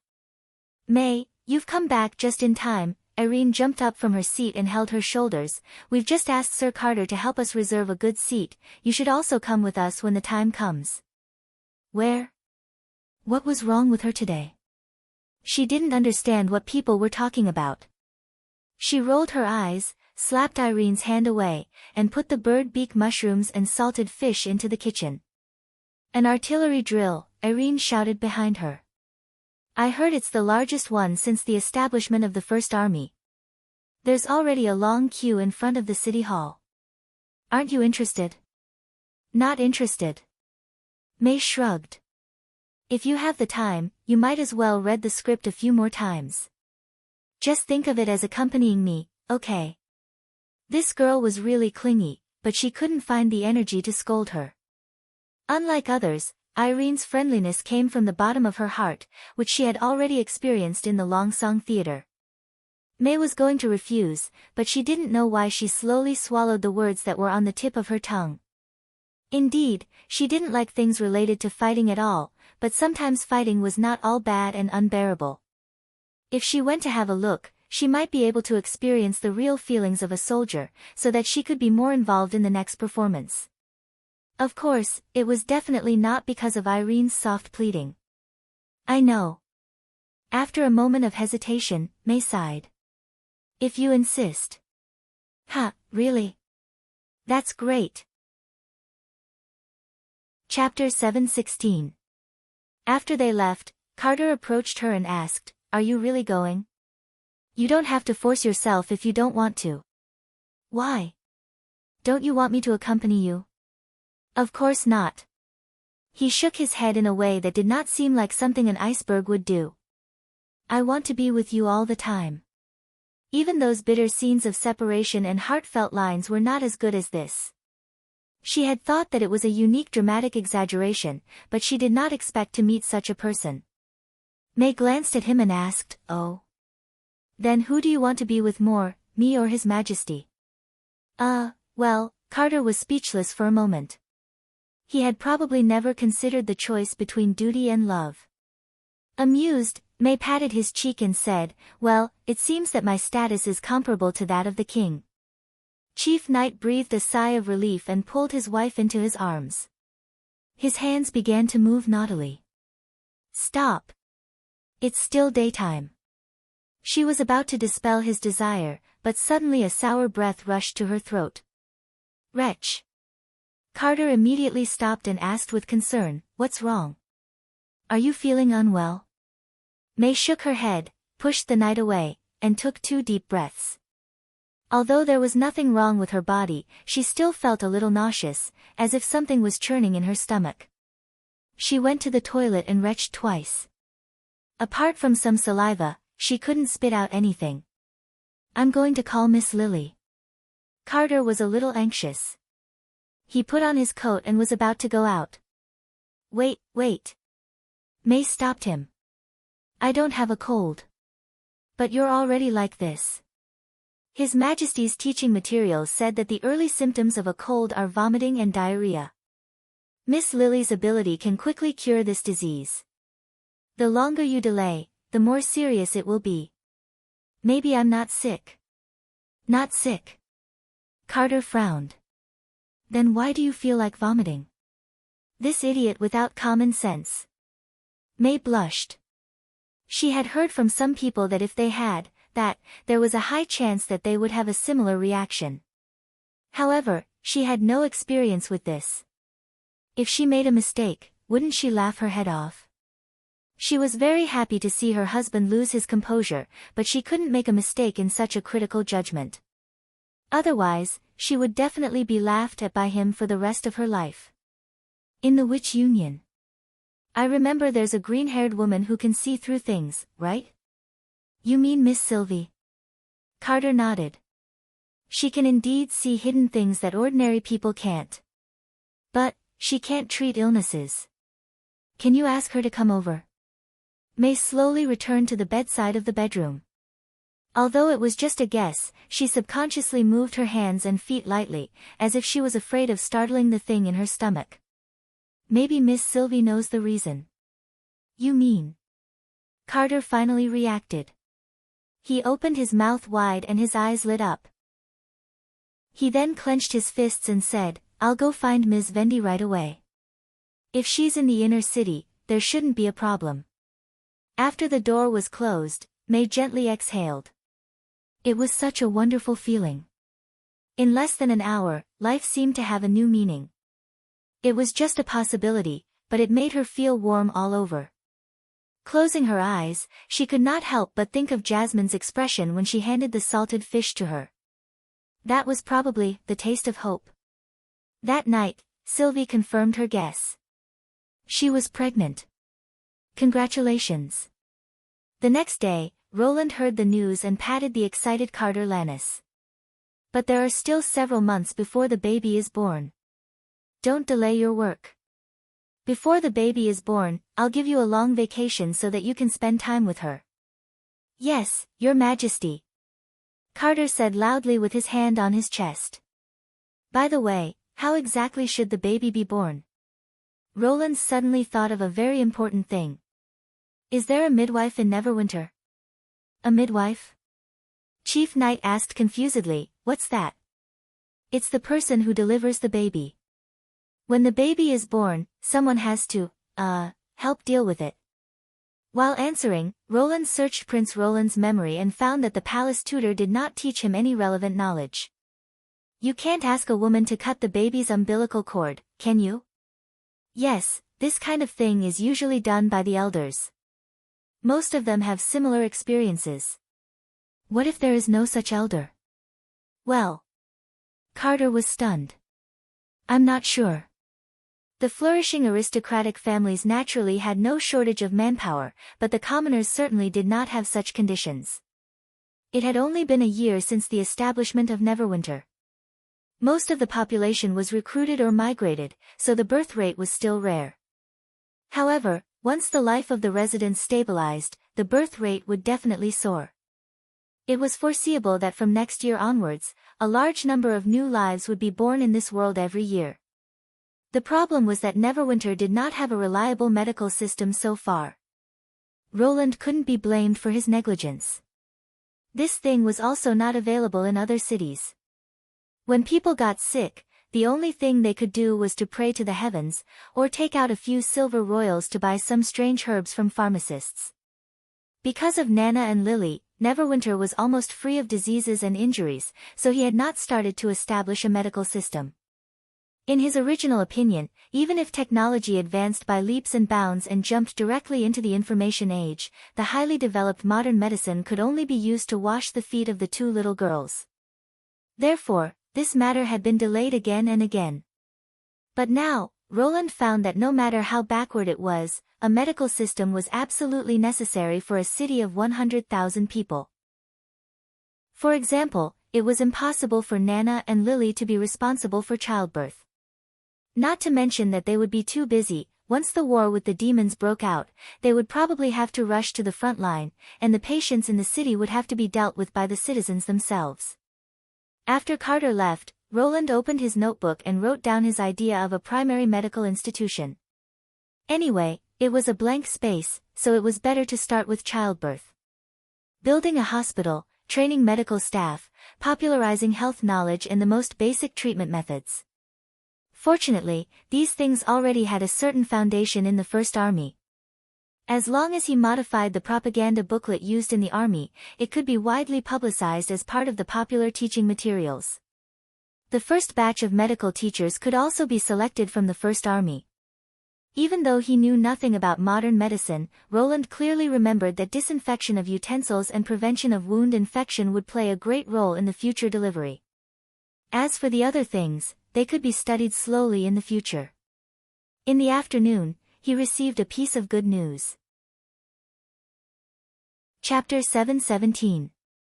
The sky was still gray, as if it was covered by a thick curtain. Countless tiny white spots drifted down with the wind, as if they wanted to fill the whole world. However, in front of the sea that embraced the sky, even the flying snow seemed small and powerless. The charming beauty gradually approached the shoal in the wind and snow. Roland had been waiting here for a long time. Facing the cold sea breeze, he opened his arms to Tilly, who had just boarded the dock. "Welcome back, sister." The latter took off her hood, revealing her soft gray hair. She smiled and gently hugged him. Everything seemed so natural. "It seems that the months of demons arrived earlier than me. I hope I'm not too late." As the two talked, the dock suddenly became lively. "Your Majesty, there will be a welcome banquet tonight, right? Can you arrange another hot pot?" Andrea came over and asked, her tone full of expectation. "Ahem, watch your words," Ashes reminded her. Roland didn't know if it was because they were getting more and more familiar with each other, or if it was because of Nightingale's influence, but her calm aristocratic aura seemed to be disappearing little by little. Of course, the basic score was determined by her appearance. Even when she took the initiative to ask what to eat for dinner, she still looked elegant and pretty. Of course. Roland nodded and said, in fact, winter is the best time to eat hot pot. That's what I thought. Andrea's eyes lit up. No wonder you're a royal aristocrat, and no wonder you're the man that Nightingale likes. Before she could finish her words, her mouth was covered by a pair of invisible hands. Ashes held her forehead, turned around as if she had not seen anything, and started to talk with Vendi. Tilly seemed a little surprised. She looked at Roland and then at Nightingale with a thoughtful expression. Roland felt a little embarrassed. Before Andrea could ask, he coughed and said, "It's windy here. Let's go back to the castle and talk." The witches who followed Tilly this time were still the three who played cards, as well as the former members of the Blood Fang Association, Iffy, Soft Feathers, and Nightfall. It was not their first time to come to the western region, so they did not even have to go through the process of assigning rooms. After putting down the luggage, Roland gathered everyone in the parlor and told them about the recent events in the Kingdom of Dawn. As partners sharing information, he believed that the witches of Sleeping Island should know about the tequila survivors as soon as possible. Hearing this, all the witches present could not help but smile. Ashes even asked directly, "So you are the chosen one that tequila is looking for?" Or rather, the first wizard in history, Tilly joked. "My brother is always so different. I don't have any magic power at all, so I don't have to be a witch." Roland spread his hands helplessly. "Besides, the chosen one is just a name for the tequila witches. As for what the instrument of divine retribution is, I'll have to deal with them to find out. Before that, I plan to hold an artillery exercise outside the city wall of the western region, hoping to restore their lost confidence. At the same time, it's also a kind of deterrence, right?" Although Ashes was no longer as unscrupulous as when they first met, she still did not hide some things. "Just like the defensive battle against the demonic beasts that you showed us. I just don't want there to be any misunderstanding between us," Roland said noncommittally. "Besides, the exercise is not only for the tequila witches, but also for the people of Neverwinter to see the power they have. In this way, they will be full of courage even when facing the demons." The meaning of no misunderstanding was to let the other side clearly understand their own strength, so as to dispel some unnecessary ideas. This was also the basis of diplomacy in the new era. Since it's a drill, you can't choose to hold it when the demonic beasts attack, right? Andrea suddenly said, "I have a good suggestion." "What is it?" "How about using demonic beasts for target practice?" Andrea raised her eyebrows. "Compared with those monotonous wooden targets, real demonic beasts will be more impressive." Roland was a little surprised. This was a good idea. Considering that he wanted to organize a group of people to watch the drill, he naturally could not wait until the demonic beasts attacked before arranging for people to go up the city wall.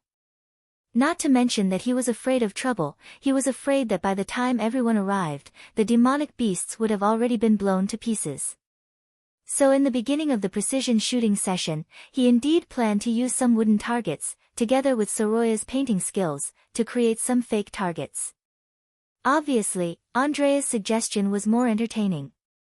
For the residents of Neverwinter, nothing was more exciting than these evil enemies that had troubled the western region for years being annihilated under the artillery fire. The demonic beasts that will be used as targets. "Leave it to us." Andrea patted her chest. "Hey, isn't it better to stay in the room and play cards?" Shavi said with a bitter face. "I'm also willing to help." Iffy always took the responsibility as long as it was related to fighting. "But will it be dangerous to catch demonic beasts?" Vendi asked worriedly. "If the scope is limited to the misty forest under Leaf's control, there shouldn't be any problems." Nightingale also seemed to be a little eager. She can monitor the movements of all the witches and demonic beasts in the area, and drive away the overly powerful demonic hybrids. Even if they encounter the fearful beasts of hell, there's still the sigil of God's will. "Why don't we hold a warm-up competition before the artillery drill?" Tilly laughed. "How about we divide the Sisters of Neverwinter into 3 groups and see who can catch more demonic beasts?" "Divide into 3 groups?" "Sleeping Island, the Witch Union, and the Tequila Witches." Andrea raised the corner of her mouth. How about using a month's supply of chaos drinks as the reward? I'm really curious to know how delicious the food that you said is far more delicious than ice cream bread. Wait, let Phyllis also participate. Roland said in surprise. This will help deepen her intuitive understanding of the power of gunpowder weapons, won't it? Killing a demonic beast may not be a problem for Scourge's body, but when ordinary people can do it easily and efficiently, she'll naturally have more confidence in the power of Neverwinter. Of course, there's no need to force her if she doesn't want to participate. Andrea shrugged. Since it's a competition, it's still up to her own will. I see. Roland looked at Ashes and the others, who were looking forward to it, and roughly understood why they made this suggestion. Although Tilly's argument was somewhat reasonable, their original intention was more to satisfy themselves. After all, they were here to help fight against the months of demons, but under the power of the First Army, they could do very little. Most of the time, they could only stay in the castle and rely on playing landlord to pass their days. Compared to those assistant witches who were busy with their work, they were more like idlers. After all, they were combat witches. In this mass production, he might have indeed neglected the feelings of these witches. Chapter 718. After finalizing the plan to hunt demonic beasts, the witches went back to their rooms to rest and wait for the banquet to begin. Roland asked Iffy to stay alone. There's something I want to tell you in case you're unprepared. He said as softly as possible, I remember you once said that you had a friend named Annie before you were taken in by the Bloodfang Association, right? Yes. Your Majesty. Iffy blinked as if she did not understand why he suddenly mentioned this. Among the witches who went to Grey Castle from the Kingdom of Dawn, except for the tequila survivor who pretended to be a maid, the rest were all from the Kingdom of Wolfheart. Iffy's eyes widened. Your Majesty, you mean? Roland nodded. One of them was called Annie, and she was also rejected by the Bloodfang Association. Iffy was stunned. After a while, she murmured, Is this true? At this moment, Iffy's face was not only filled with joy, but also with guilt and worry. Perhaps she was still blaming herself for not choosing to leave with Annie. This was also the reason why he did not plan to surprise the two of them.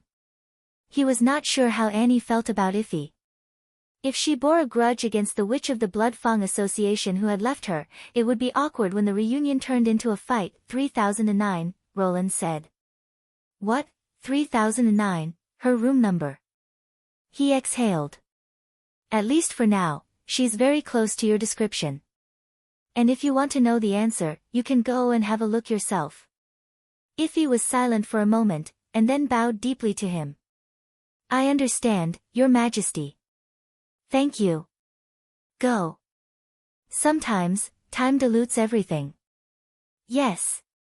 Watching her hurriedly run out of the parlor, Roland touched his chin. This is as far as I can help you, he thought.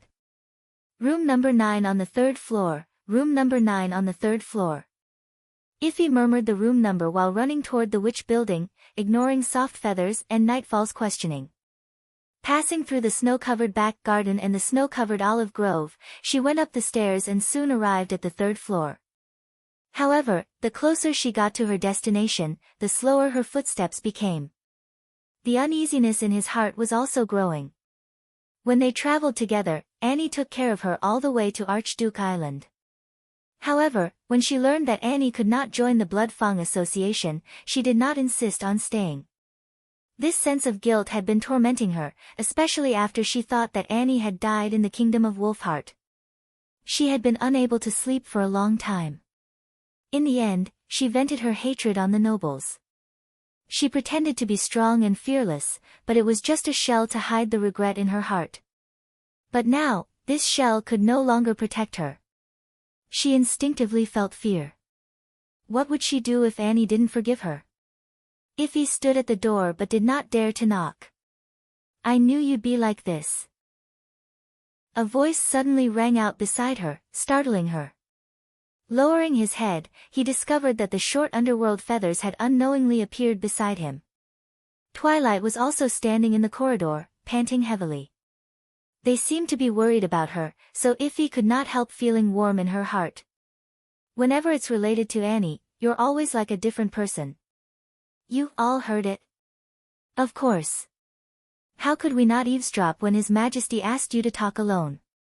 The little girl curled her lips. If he wants to threaten you, we can also guard the door for him, can't we? How can you help me like this? Iffy did not know whether to laugh or cry. The nervousness in her heart was also somewhat alleviated. You're actually here to laugh at me. It's about time. Underworld Feathers shrugged. Are you ready? Ready for what? Bang! Bang! Before she could react, the little girl had already hammered the door several times and then ran towards Twilight. Remember, just say what you want to say. No, wait. However, it was too late. Footsteps were heard behind the door. In an instant, Iffy felt her whole body stiffen. With a click, the door was pushed open, and a tall witch appeared in front of her. It was Annie who opened the door. Iffy would never forget her face. Her sharp eyes, slightly raised eyebrows, and the tenderness of caring for her companions were hidden under the determined face. Iffy had thought that she would never see Annie again and was afraid that she would forget her appearance sooner or later. However, when they met again, she found that her figure was only temporarily covered by the dust. When she came out again, she was as bright as a new one. Time seemed to stop at this moment. Annie, I'm tired. Annie, you go alone. Why can't Annie stay? No, I want to be with Annie.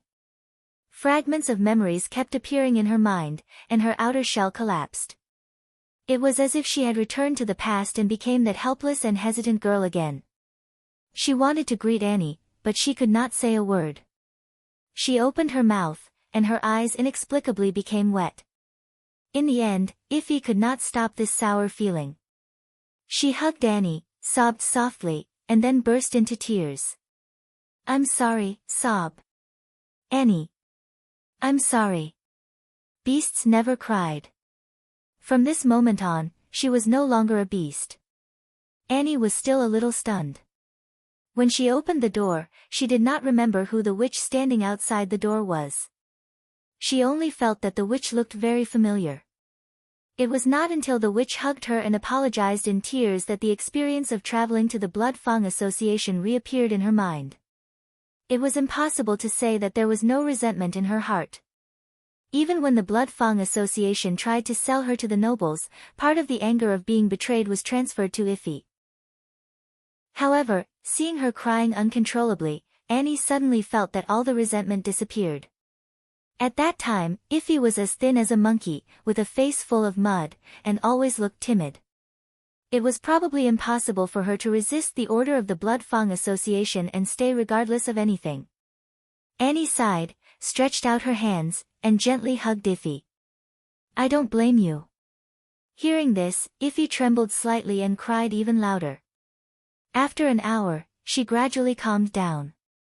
It was also during this process that Annie learned the whole story of the Blood Fang Association. When she learned that the mastermind, Earl Morgan, was dead and the other witches were no longer under the control of the Blood Fang Association, the twisted knot in her heart was finally released. And it was Roland Wimbledon and his sister, Princess Tilly, who had solved all these problems. Things seemed to be changing for the better. Looking at Iffy, who had fallen asleep in her arms after crying, and then at the curious faces of Amy and the others, Annie made up her mind. Chapter 719. It took longer than Roland had expected to bury the black gunpowder and the detonator, mainly because it was very troublesome to transport barrels of gunpowder to the predetermined location outside the city wall. The knee-high snow made it difficult for the carriages to move. Every time they encountered demonic beasts, the transportation had to be interrupted. Even with the help of Lotus, it took nearly a week to finish the arrangements. In order to ensure the best detonation effect, all the gunpowder in the buried area was detonated by electric detonators. The latter's principle was very simple. As there was no need to consider carrying and storing, it was basically composed of a small section of sealed copper pipe and 2 wires. The copper pipe was filled with collodion, and the wires were connected with thin copper wires to form a short circuit. When an electric current passed through, the copper wires would burn and fuse, and at the same time, the surrounding collodion would be detonated. All the lead wires were sunk into the ground through Lotus. The depth of nearly 5 meters ensured that the wires would not be affected by ground artillery or demonic beasts even without the protection of a casing. In the end, all the wires converged into the control panel on the city wall. To detonate the gunpowder in a certain area, they only needed to shake the corresponding hand-operated generator. Therefore, there was only one preparation left for the maneuver: live targets. Ahem, in this demonic beast hunting operation, friendship comes first, competition comes second, and safety comes first. Don't leave the monitoring area of Leaf. Do you understand? Standing on the city wall, Roland looked at the contestants lined up in front of him. For the sake of fairness and to reduce Leaf's burden, there were 3 groups of 6 witches participating in the competition. They were Ashes and Andrea from Sleeping Island, Lightning and Maggie from Neverwinter, and Phyllis and Agatha from Tequila. Originally, he wanted Iffy and Annie to form a team representing the Kingdom of Wolfheart. However, Iffy was unwilling to participate in the hunt, and the other witches in the Kingdom of Wolfheart had no combat ability, so he had to give up. Understood. The witches answered in unison, especially Andrea Quinn, who seemed to be full of energy. Since tasting the chaos drink, the noble witch from the head of the 3 families in the Kingdom of Dawn had been completely addicted to the unique taste of the fire dragon wine. She even hoped to exchange a month's chaos drink for the remaining half a jar of fire dragon wine. To this, Roland's answer was that if he could get first place, it was not impossible. The rules are very simple. The time limit is 1 day. Whoever can catch the most demonic beasts will be the winner. However, they must be locked in a cage for it to count. He pointed to the iron cage at the bottom of the city wall. Also, if anyone leaves Leaf's monitoring area, the team will be disqualified. In that case, the hunt begins now. Oh! As soon as he finished speaking, Lightning and Maggie took the lead and flew towards the concealing forest, leaving the other 2 teams to trudge on foot. Who do you think will win? After all 3 teams had left the city wall, Tilly asked with a smile. In her smile, Roland always felt that there was a trace of a different meaning. Well, I guess it should be Lightning and Maggie. Their abilities are indeed not the strongest, but they have to put the demonic beasts in a cage to count the points. Therefore, those who are faster will undoubtedly have an advantage. Why don't we make a bet, brother? She raised the corner of her mouth and said, I guess the Sleeping Island group will be the winner. Andrea and Ashes? Roland pondered. Of these 2, one was a professional long-range combat witch, and the other was an extraordinary. There was no doubt about their strength. However, it was easy for them to annihilate the enemies, but it was much more difficult to capture them. If they wanted to smoothly transport the demonic beasts back, they had to beat every demonic beast half to death, which would take far more energy than directly killing the target. It would be difficult for them to get first place. It seemed to be a business that was sure to be profitable. Okay, what's the bet? If I win, well, in the future, I hope that half of the income from selling chaos drinks can be used to reward the witches who have made outstanding contributions to the development of the city. Evelyn herself was from Sleeping Island, and this would help attract more witches, so it was not a bad thing. In fact, even if she did not mention it, Roland had a similar plan. No problem. But what if you lose? I'll live in Neverwinter from now on. What do you think? Roland was slightly startled. He tilted his head to look at Tilly, but found that she did not seem to be joking. Really? Of course. Tilly's eyes showed a hint of slyness. But you may not necessarily win. If you don't believe me, just wait and see. I think so too, Nightingale whispered in his ear in the mist. I forgot to tell you just now. Andrea's magic power has condensed. 125 meters ahead on the left, a wild boar demonic beast is approaching you. The tree trunk swayed and shook off strings of snow. The rustling sound of branches and holly leaves formed Leaf's unique tone. In this way, Leaf could monitor the whole scene and talk to everyone at the same time. How far is 125 meters? Andrea was still not used to Roland's new measurement unit. She frowned and pondered. 1 meter is 2 steps, then 125 meters is, don't count. Ashes rolled her eyes and took off the Ashes messenger on her back. I can already hear its footsteps. A moment later, a black figure appeared in the dense forest. It was the demonic wild boar. It was about the size of an adult and its grayish-brown tusks were almost as thick as an arm. Don't attack. We have to catch it alive. Andrea whistled at the demonic beast. Come to me. Hiss, hiss, the wild boar spat out clouds of white gas. It stared at the blonde witch with a pair of scarlet eyes and rushed straight at her. If an ordinary hunter were to encounter such a scene, he would definitely not have any thoughts of confronting it head-on. He would either quickly climb up the nearest tree or wait for an opportunity to escape. As for whether he could survive the fangs and trampling of the demonic beasts, that was another matter entirely. But Andrea did not move. She did not even take off her beloved rifle from her back. Instead, she stretched out her hands and spread her index fingers and thumbs to form a rhombus circle. Through the center of the circle, the wild boar was less than 10 steps away from her. She could almost see its dripping saliva and its shiny mane. Bang! She whispered. A strong airflow suddenly burst out from her palms. At the same time, there was a roar like an explosion.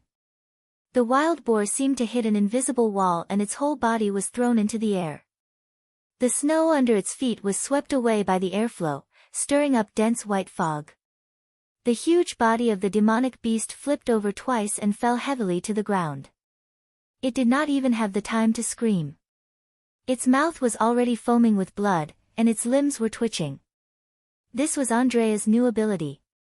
By observing the difference between bows and guns, as well as Princess Tilly's forced study, she understood the direction of her evolution. Since both of them gave energy to arrows or pellets, why couldn't she directly use magic to provide the energy needed for shooting? During the more than 2 weeks of sailing, she gradually mastered this new fighting skill. Chapter 720. First point, got it. Andrea elegantly stroked her long hair and shook off the snowflakes on her head. She pouted at Ashes and said, I'll leave it to you to carry it. Wait, why me? The latter's eyes widened. Because you're strong. Andrea spread out her hands and said, this is a team competition, so we naturally have to work together. Listen, we represent Sleeping Island.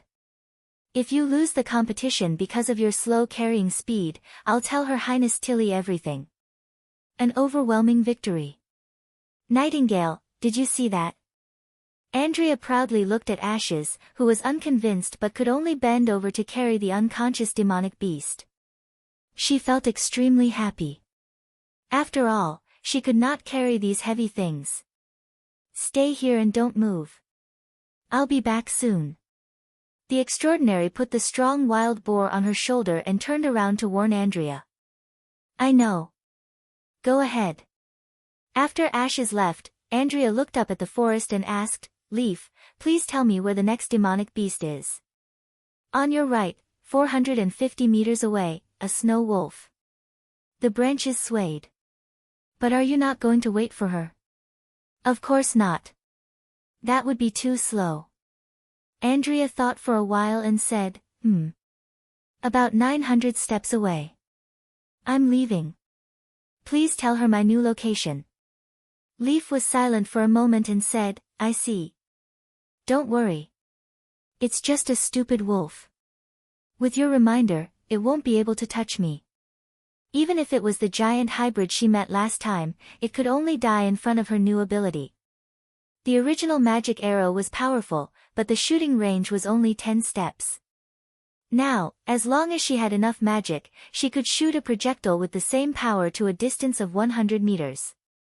Coupled with her derivative ability, even if the demonic beast had 2 more pairs of wings, it could not escape from her attack. She was sure to win this competition. I'm sorry. I didn't expect him to involve you in such a trivial matter. Phyllis looked at Agatha, who was walking in front of her. I just casually agreed. When she first heard this proposal, she did not think too much about it. Since she had lost her sense of taste, no matter how delicious the chaos drink was, it was not attractive at all.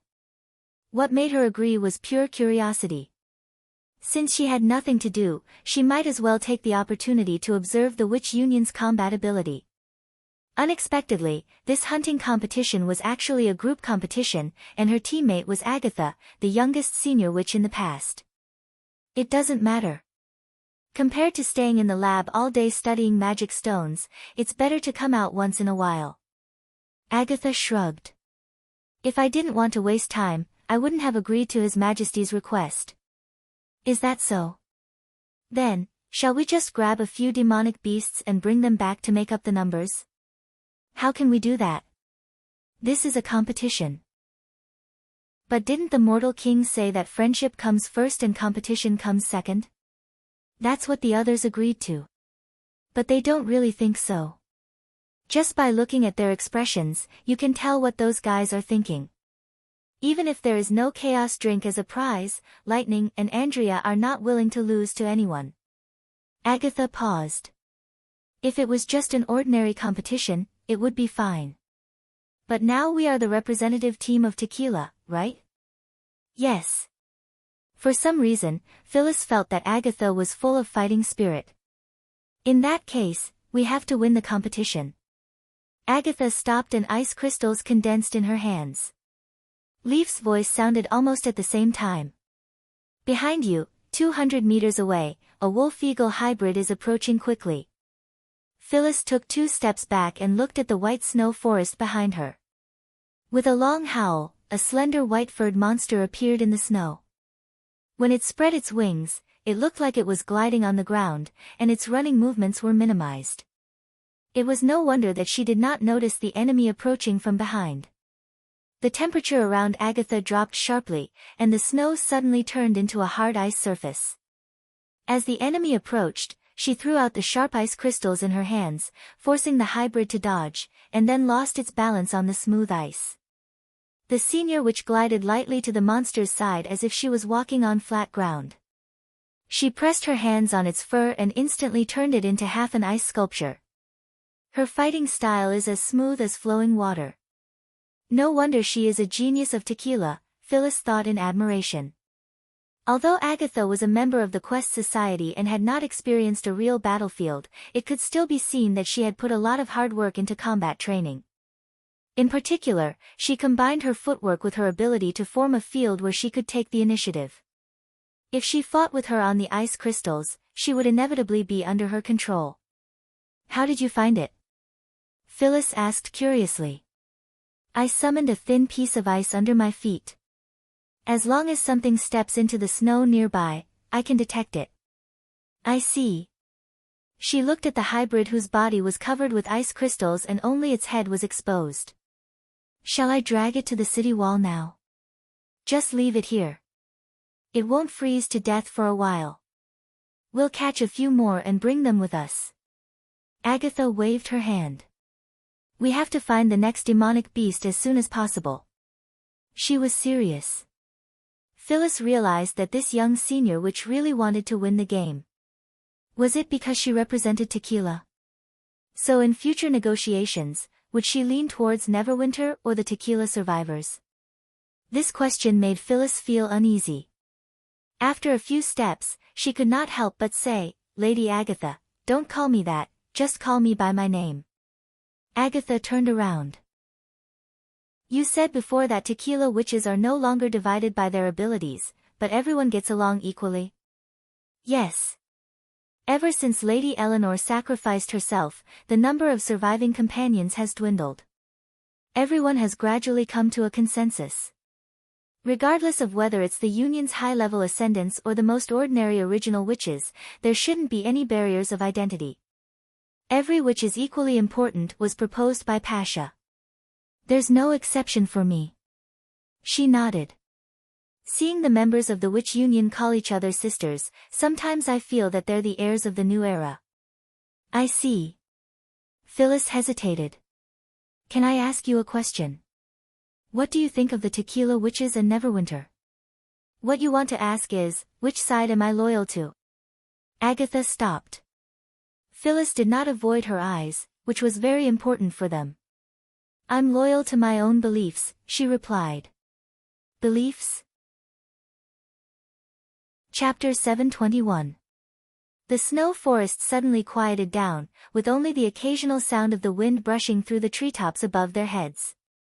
Phyllis was silent for a long time. I thought you would stand on the side of Tequila, she said reluctantly. You were willing to represent the Tequila Witches in the competition, and you were willing to help. She quickly lowered her voice. That's right, I shouldn't force too much. This is just a competition. Compared with the Tequila Quest Society that had once ostracized her, Neverwinter, which had saved her life, was obviously more trustworthy. And in Agatha's eyes, whether they were the inheritors of Tequila or not. After all, after being transformed into the God's Punishment Army, they had lost the ability to use magic power. However, Roland's next words rekindled her hope. I'm a Tequila Witch, and that won't change. Agatha's voice was calm and frank, as if she was making the simplest statement. Then why do you think we should accept the leadership of the common people? Phyllis was sincerely puzzled. Tequila, or Starfall City, Arietta, or dozens of cities on the fertile plains, all decided to accept the leadership of the Union. Is it just because the Union was established by witches? Agatha sighed softly. Have you forgotten the original purpose of the Union? The original purpose, whether it was the Round Table Parliament at the beginning or the later three-chief system, the Union only wanted to achieve one thing. To defeat the demons, Phyllis said in a low voice. Yes, to defeat the demons has nothing to do with the common people. After the first battle of divine will, the witches removed the authority of the common people and unified the fertile plains, only because they were too weak and limited cooperation could not resist the demons' attack. Now that the common people have shown their power, what's the difference between serving the Union and serving Roland Wimbledon? Only he can unite the whole secular regime and accept the witches of this era. Agatha's words flashed through Phyllis's mind like a lightning. Phyllis found that she seemed to have misunderstood something, and her new idea greatly surprised her. You mean? Neverwinter is the new Union? It's a part of the Union, Agatha corrected. Of course, His Majesty may not like this name. But no matter what it's called in the future, the essence is still the same. In order to win the divine will, Tequila, Starfall City, the Witch Cooperation Association, Sleeping Island, and the secular kingdoms will unite to decide the fate of the war with the demons. It's not a question of loyalty, but a question of survival. The reason I survived in the ice coffin was to defeat the demons. Phyllis answered. That she was loyal to her own belief. Phyllis finally understood what Agatha was thinking. Agatha hoped to win the game on behalf of Tequila, which did not conflict with her serving Roland Wimbledon. Just like 400 years ago, all the city-states on the fertile plains had served the Union. The only difference was that the leader of the new alliance had been replaced by a mortal. You really think highly of him? She had mixed feelings. If it's just to defeat the demons, we're also working hard. Once we find the chosen one, the situation will be reversed. But we haven't found it yet, right? Or rather, I've found an unexpected chosen one. Agatha chuckled. Don't worry. If there really is such a witch, His Majesty will definitely not stop you from ending the battle of divine will. In fact, he will only do his best to help you find her. This is also the reason why I hope you can move to the western region of Greycastle. More and more witches will be willing to settle down here, and the chances of you becoming the chosen one will increase, right? Phyllis was convinced. Although she did not want to admit it, what Phyllis said did make sense. The premise is that he can stop the demons. Do you really have confidence in mortals? If it's a mortal who closely associates witches with all ordinary people, I think I can look forward to it. Agatha raised the corner of her mouth. Didn't His Majesty prepare an artillery exercise for you? After the tour, maybe you'll understand why I'm so confident. The so-called artillery exercise should be displaying the key to the art that she had mentioned before. Although it was not clear what the two had to do with fighting against the demons, even a genius senior witch had said so it was better to look forward to it a little. Just then, a series of loud roars pierced through the forest, shaking the branches. Ow, ow, Phyllis's expression suddenly changed. She was very familiar with the sound. It was clearly the roar of a flying devil beast. Why are there demons here? It's Maggie. Agatha curled her lips. Her ability after evolution is to turn into anything that can fly, including demons. So it's caused by her ability. Phyllis was slightly relieved, but soon she frowned again. In this case, it's too easy for her to catch demonic beasts, isn't it? A single low-level demonic beast had no consciousness and could easily be subdued by a more powerful creature. If it was a flying devil beast, it would probably be too scared to move on the spot. She could catch one at a time. Not to mention that it was much faster to transport prey by air than by dragging it through the snow. How could they win in this case? Don't worry. Agatha seemed to see through her thoughts. It's not that we don't have a chance. Maggie's ability is really convenient, but whether it's her, lightning, or all the witches here, none of them have undergone rigorous combat training. In other words, they can't reasonably use every bit of magic power. As she spoke, a black shadow swept over her head, grabbed a wild boar demonic beast, and flew towards the direction of the city wall. It could be seen that her figure was astonishingly large. Even an adult devil beast among the demons was probably a size smaller than her. You mean Maggie can't hold on until sunset? The breath of a devil beast is too strong and will drive away the prey in its active area in advance.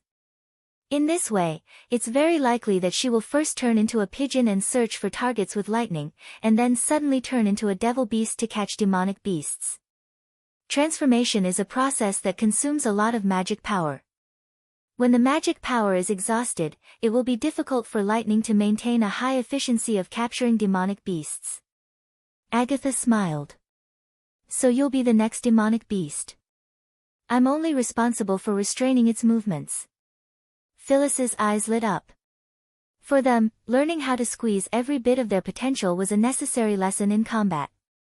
In this regard, the group of newly promoted senior witches were indeed no different from the fledgling novices. Yes, leave it to me. Chapter 722. As Agatha had expected, Maggie's cheerful roars were rarely heard in the afternoon. Witches were always in a state of high tension during a battle, which consumed both their magic power and physical strength.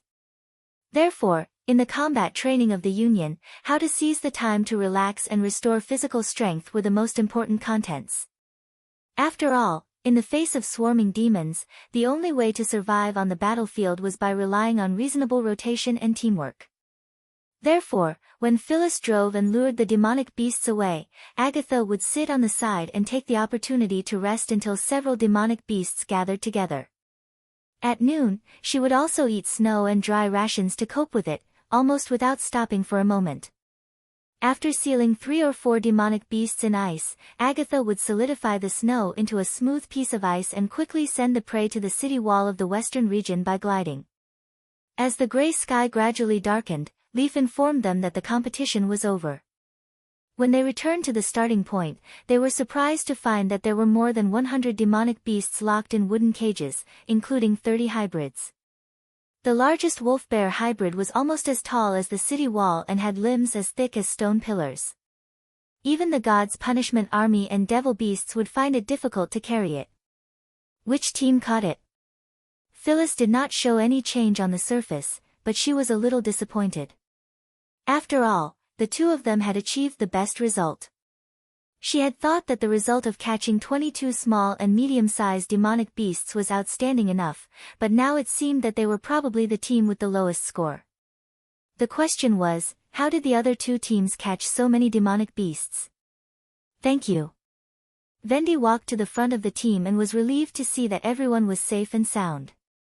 She took out a notebook from her bosom and began to announce the results. The team from Neverwinter, 7 points. Well done. Wait, 7 points. Phyllis could not help but be surprised. The team from Neverwinter is not the first place.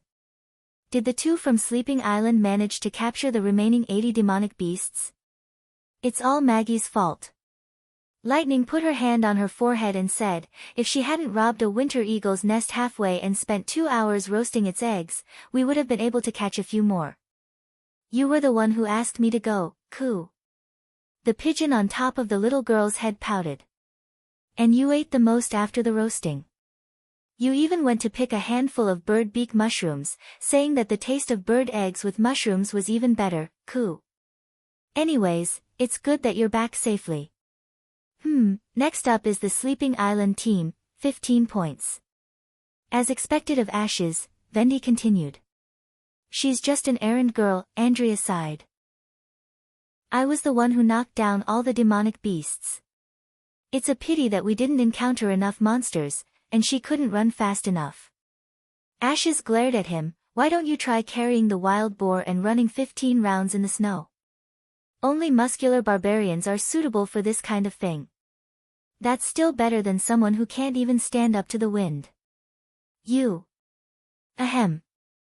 Vendi quickly interrupted their argument. Last up is the Tequila team, a total of 22 points. Congratulations, a month's worth of chaos drinks is yours. Ah, I'm so jealous. Andrea said unwillingly. I want to drink it too, coo. Maggie looked at Agatha eagerly. Phyllis was very surprised. But there were obviously hundreds of demonic beasts in the cages. Ah, they were all caught by Leaf. Vendi smiled and waved her hand. Hearing the words of the head of the alliance, all the contestants unanimously looked at the green-haired witch. Leaf touched the back of her head in embarrassment. Because I was worried that too many demonic beasts would enter the hunting area, I set up a 1-kilometer zone around the periphery and only allowed them to pass through a few fixed paths. Later, I thought that since the demonic beasts that fell into the vine trap couldn't escape, I simply dragged them to the edge of the forest to add more targets for His Majesty. There was a sudden silence. The number of demonic beasts caught by one person was more than the total harvest of the competition team, and she did it while monitoring the competition. How could there be such a terrible combat which among the higher ascendants of the Alliance? Even a transcendent could not catch so many demonic beasts in a day. What's with this inexplicable sense of frustration and shock? Phyllis suddenly felt that the first place in the competition was not so important. The next day, Neverwinter finally completed all the preparations for the artillery maneuver. When Roland arrived at the western section of the city wall, both sides of the wall were already crowded with people who came to watch the maneuver. The 2,000 tickets were all sold out. According to Edith's statistics, 80% of the ticket buyers were former residents of Border Town. Obviously, for the local people, spending 2 silver royals to participate in an activity attended by His Majesty was no longer an unbearable burden. The sky of the western region seemed to be cooperating with the maneuver. The heavy snow that had fallen all night stopped in the early morning, and the whistling north wind also became a little milder. The vast field to the west of the city wall seemed to be covered with a layer of silver carpet. The ruts and footprints left by the transportation of demonic beasts were all covered by the snow, appearing flat and clean. The demonic beasts, which were used as targets, undoubtedly became the focus of the audience. More than 100 war trophies were divided into 3 rows according to the distance of 300 meters, 500 meters, and 1,000 meters. The more ferocious and burly the demonic hybrids were, the closer they were to the city wall. Obviously, watching these powerful monsters turn into bloody pieces under the bombardment of the artillery brought unparalleled pleasure to the people of Neverwinter who had been tortured by the months of demons.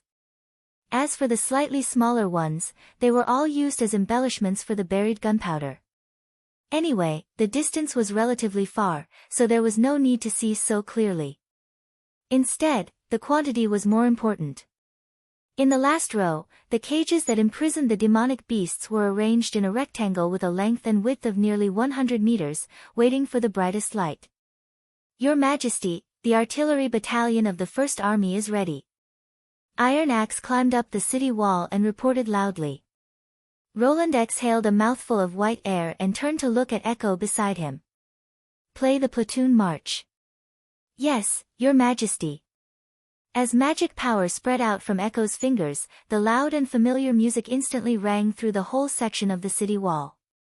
Although he had heard this marching song many times during the school sports meeting, now that it echoed in the sky above Neverwinter again, Roland could not help but feel his heart palpitate involuntarily. As if the song contained a surging power, he could not help but hold his head high and chest out, welcoming the arrival of the soldiers. All the subjects who were whispering to each other quieted down and turned their eyes to the end of the long street closest to the city wall. They saw a group of soldiers in the same color uniform appear at the corner of the street in neat steps and orderly walk toward the predetermined position. Roland remembered that 2 years ago, when he first encountered the months of demons, this city was only the size of a palm. After less than 2 months of training, the people held spears and short guns and fought against the demonic beasts on the cement wall made of rubble. Even an ordinary demonic hybrid could make the militia flustered. But now, they could face a higher level of challenge calmly, while the seemingly powerful demonic beasts became the target of Neverwinter's declaration of strength. This contrast made Roland very excited. When the soldiers climbed up the city wall from the gentle slope, the crowd burst into enthusiastic applause, and the applause came wave after wave, as if it would never stop. He knew that any speech was no longer necessary at this moment, and the audience only waited for the pleasant roar of the cannons. Chapter 723. Phil and Schilt was a little surprised when the soldiers of the First Army lined up neatly on the city wall. As a former Star Knight of the Western region, he was familiar with knight training, so he naturally knew how difficult it was to keep a group of people in order. Whether it was a knight or a mercenary, when they were inspected by the Lord, there would be no more than 5 people in a row. This was because the line was too long, so it was easy to stagger.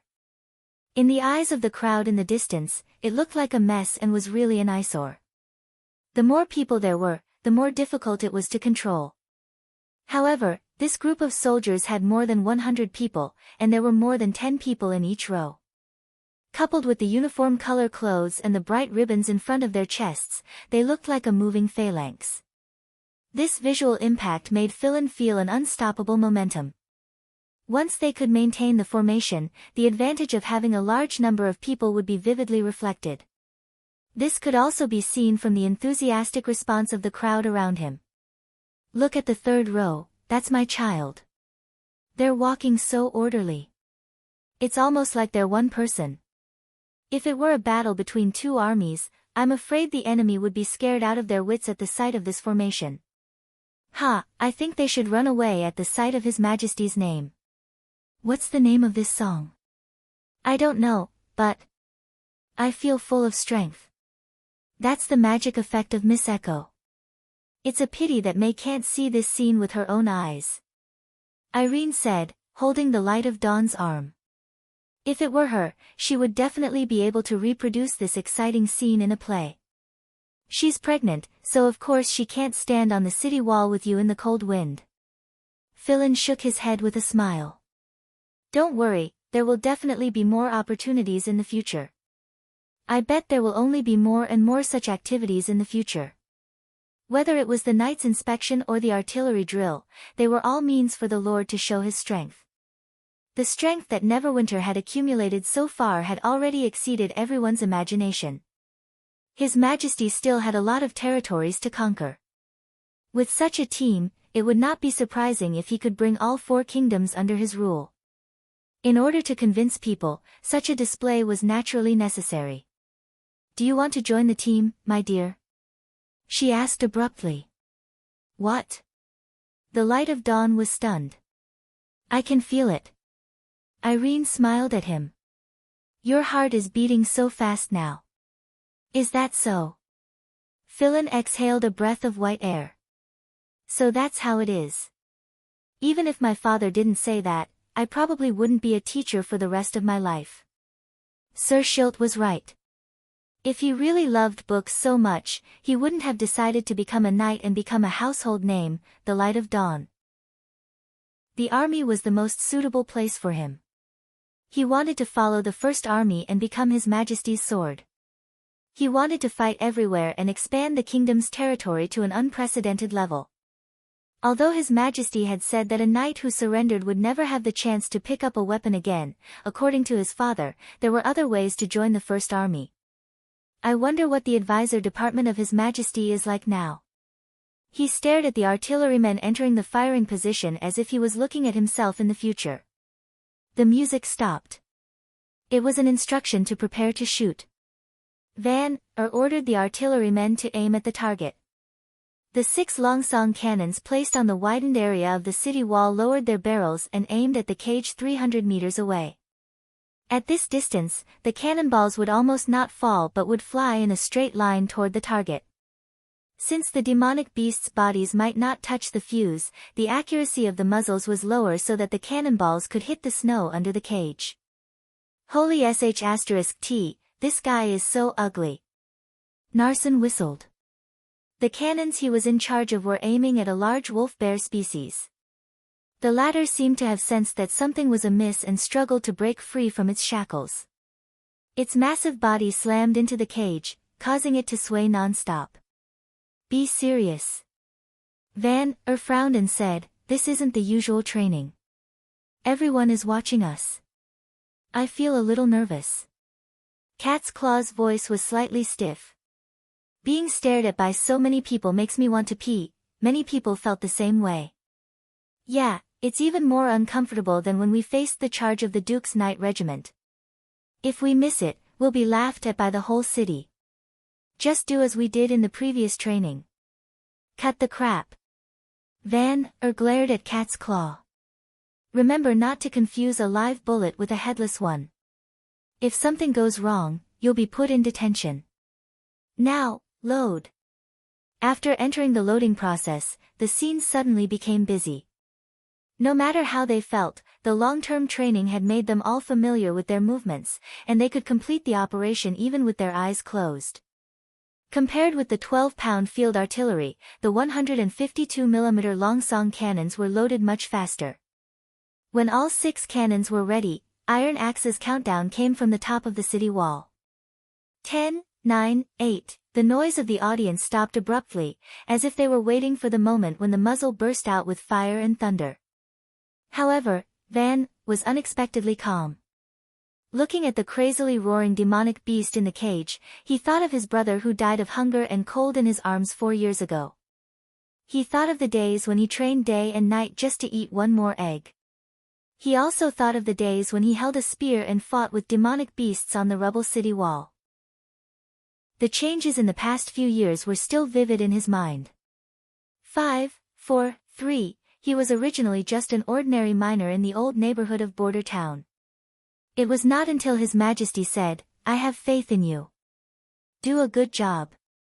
Van made up his mind to stay in the militia and fight to protect His Majesty's territory from the demonic beasts.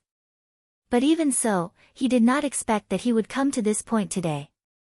Van secretly turned his head and looked at the man in grey in the distance.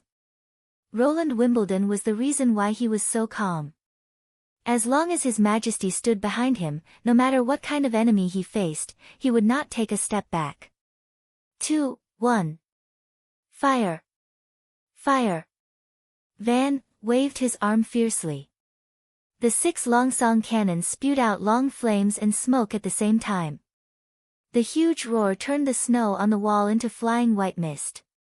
The distance of 300 meters was almost covered in the blink of an eye. When people heard the deafening sound of the cannonballs had already fallen in front of the hybrid demonic beast. The compressed fuse touched the double-base gunpowder in the warhead.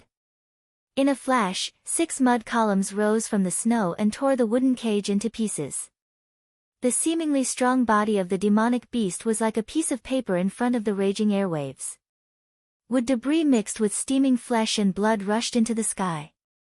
Intestines and broken limbs were scattered everywhere. Chapter 724.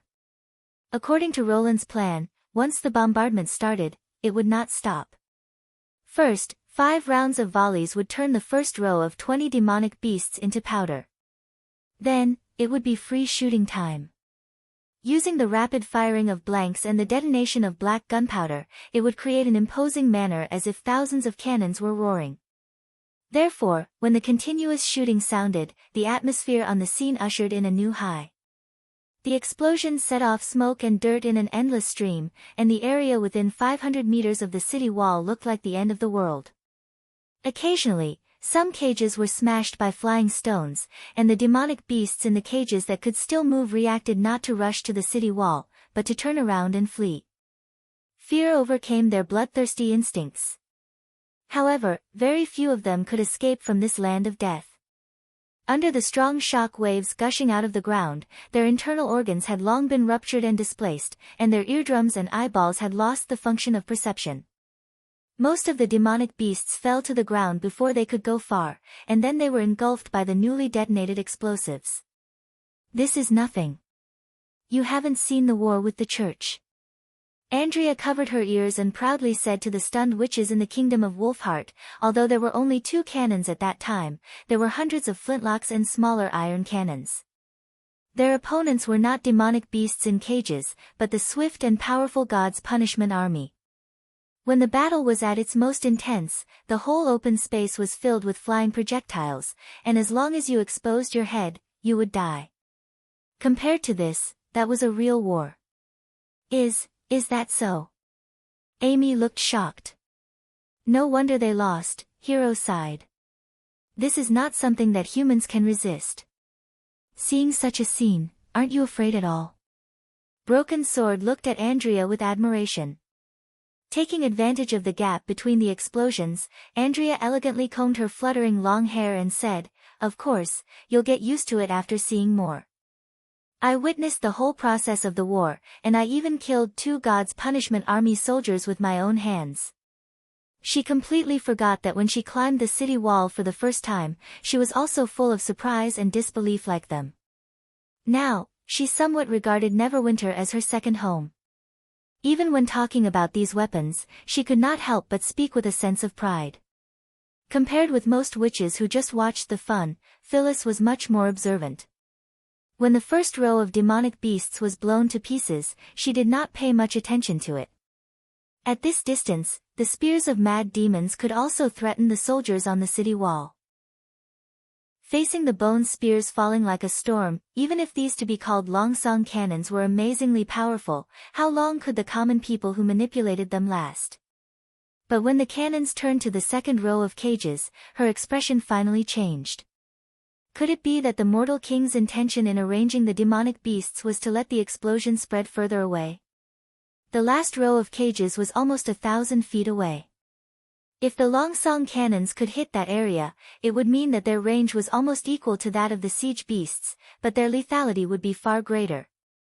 If the witches could have such long-range weapons, they would have been, and would have longsong, to the longsong, and if it to attack, to the longsong, it to the longsong, it would, and it. If the witches had such long-range weapons, they might be able to defend the holy city of Tequila. Was this the trump card of Neverwinter, and the reason why Agatha was so confident in Roland? When she asked the Ice Witch this question, the latter just smiled and shook her head. It was placed 1 kilometer away to satisfy the audience, because any further would affect the enjoyment of the maneuver. As for the range of the new cannons, His Majesty said it could be more than 10 kilometers, which is 10 times the current range. Agatha tilted her head and said in her ear, "In other words, it can hit the place where the manipulator can't see." 10 times? Phyllis was stunned. Although she did not quite understand the units of meters and kilometers, 10 times the current range was nearly 3,000 feet, and some demons' outposts happened to be set within this distance. Did it mean that if the cannons were placed on the top of the city of Tequila, they could directly hit the demon's lair? How could it be possible? How could they ensure that the weapons could hit the enemies that were out of sight?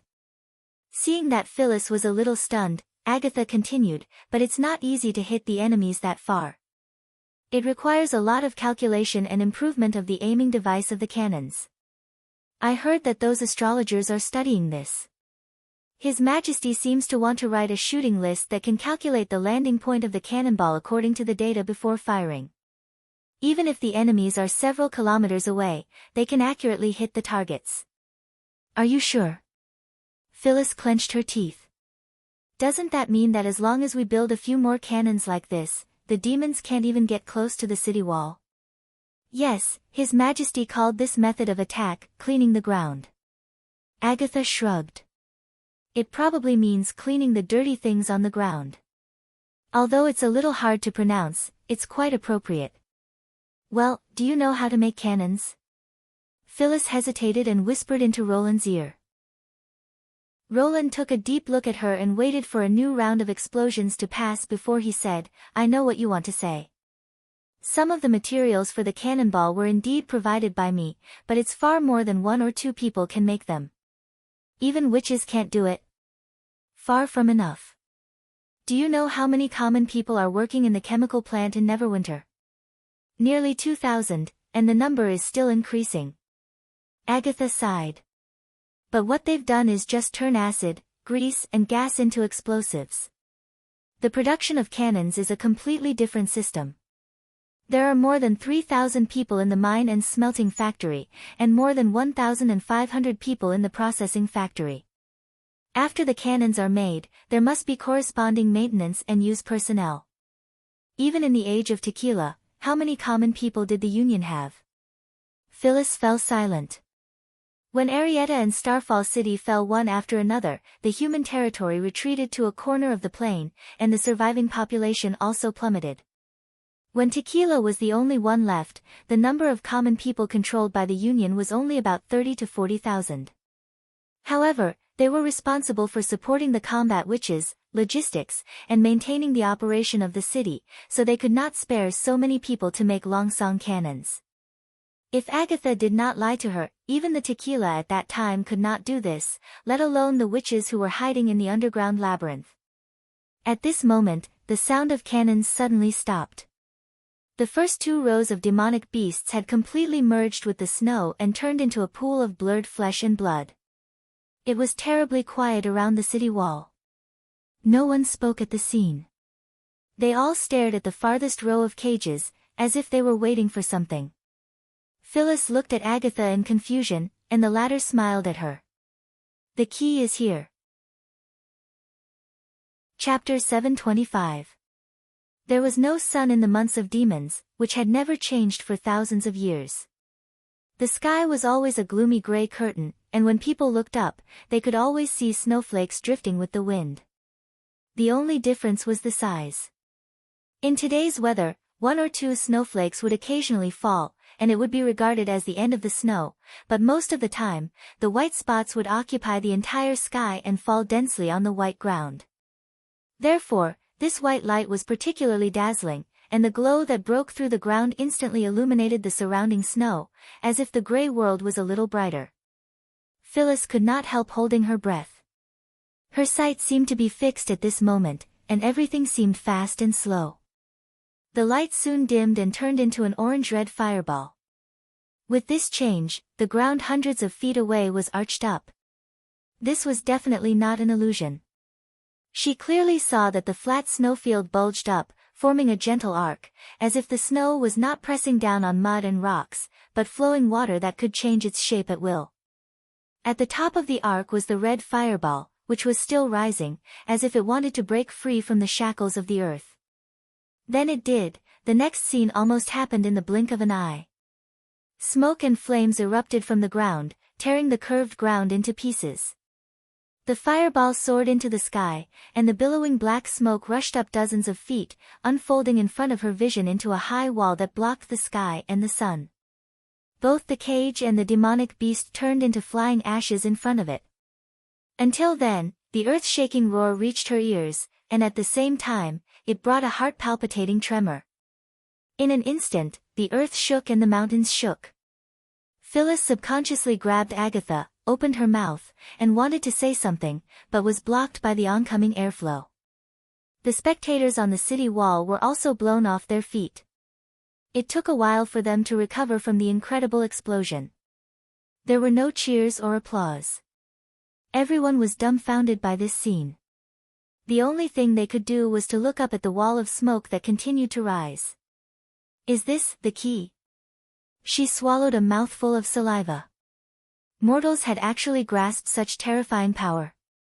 Even a greater devil wouldn't be able to survive such violent earth fire. The red sun was getting darker and darker. Only a few scarlet flames could be seen in the black smoke. However, the rolling smoke had already leaped into the air, as if it was connected to the clouds. The soil and pieces of demonic beast meat that had been sent into the sky by the explosion fell down, creating a bloody rain of mud in the surrounding snow. Looking at this scene, Phyllis finally understood where Agatha's confidence came from. With this kind of earth-shattering power, even in the face of cruel demons, mortals would have a chance to contend. However, she still could not understand why Roland Wimbledon called it art. Could it be that explosions were art?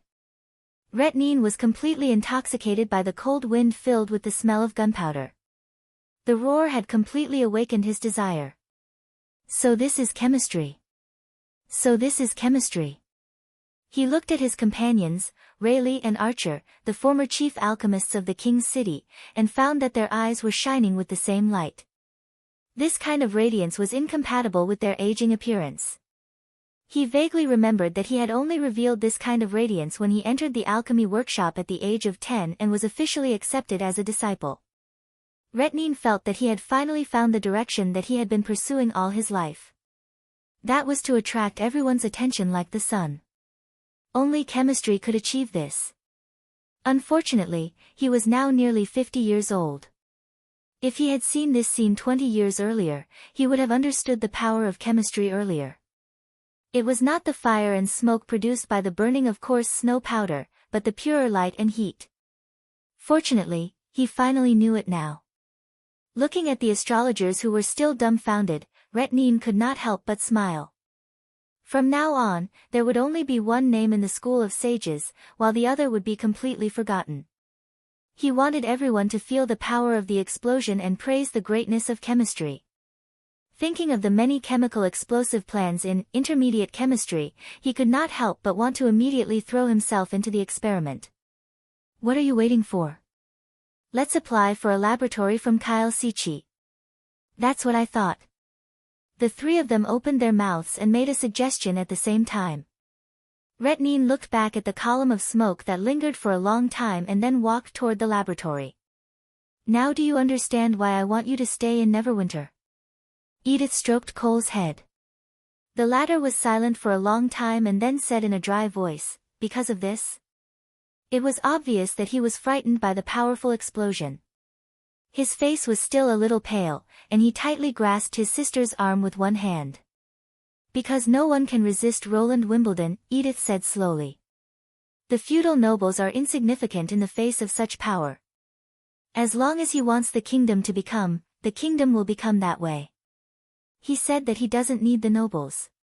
From that moment on, the nobles should give up their positions. Unfortunately, most people still don't realize this.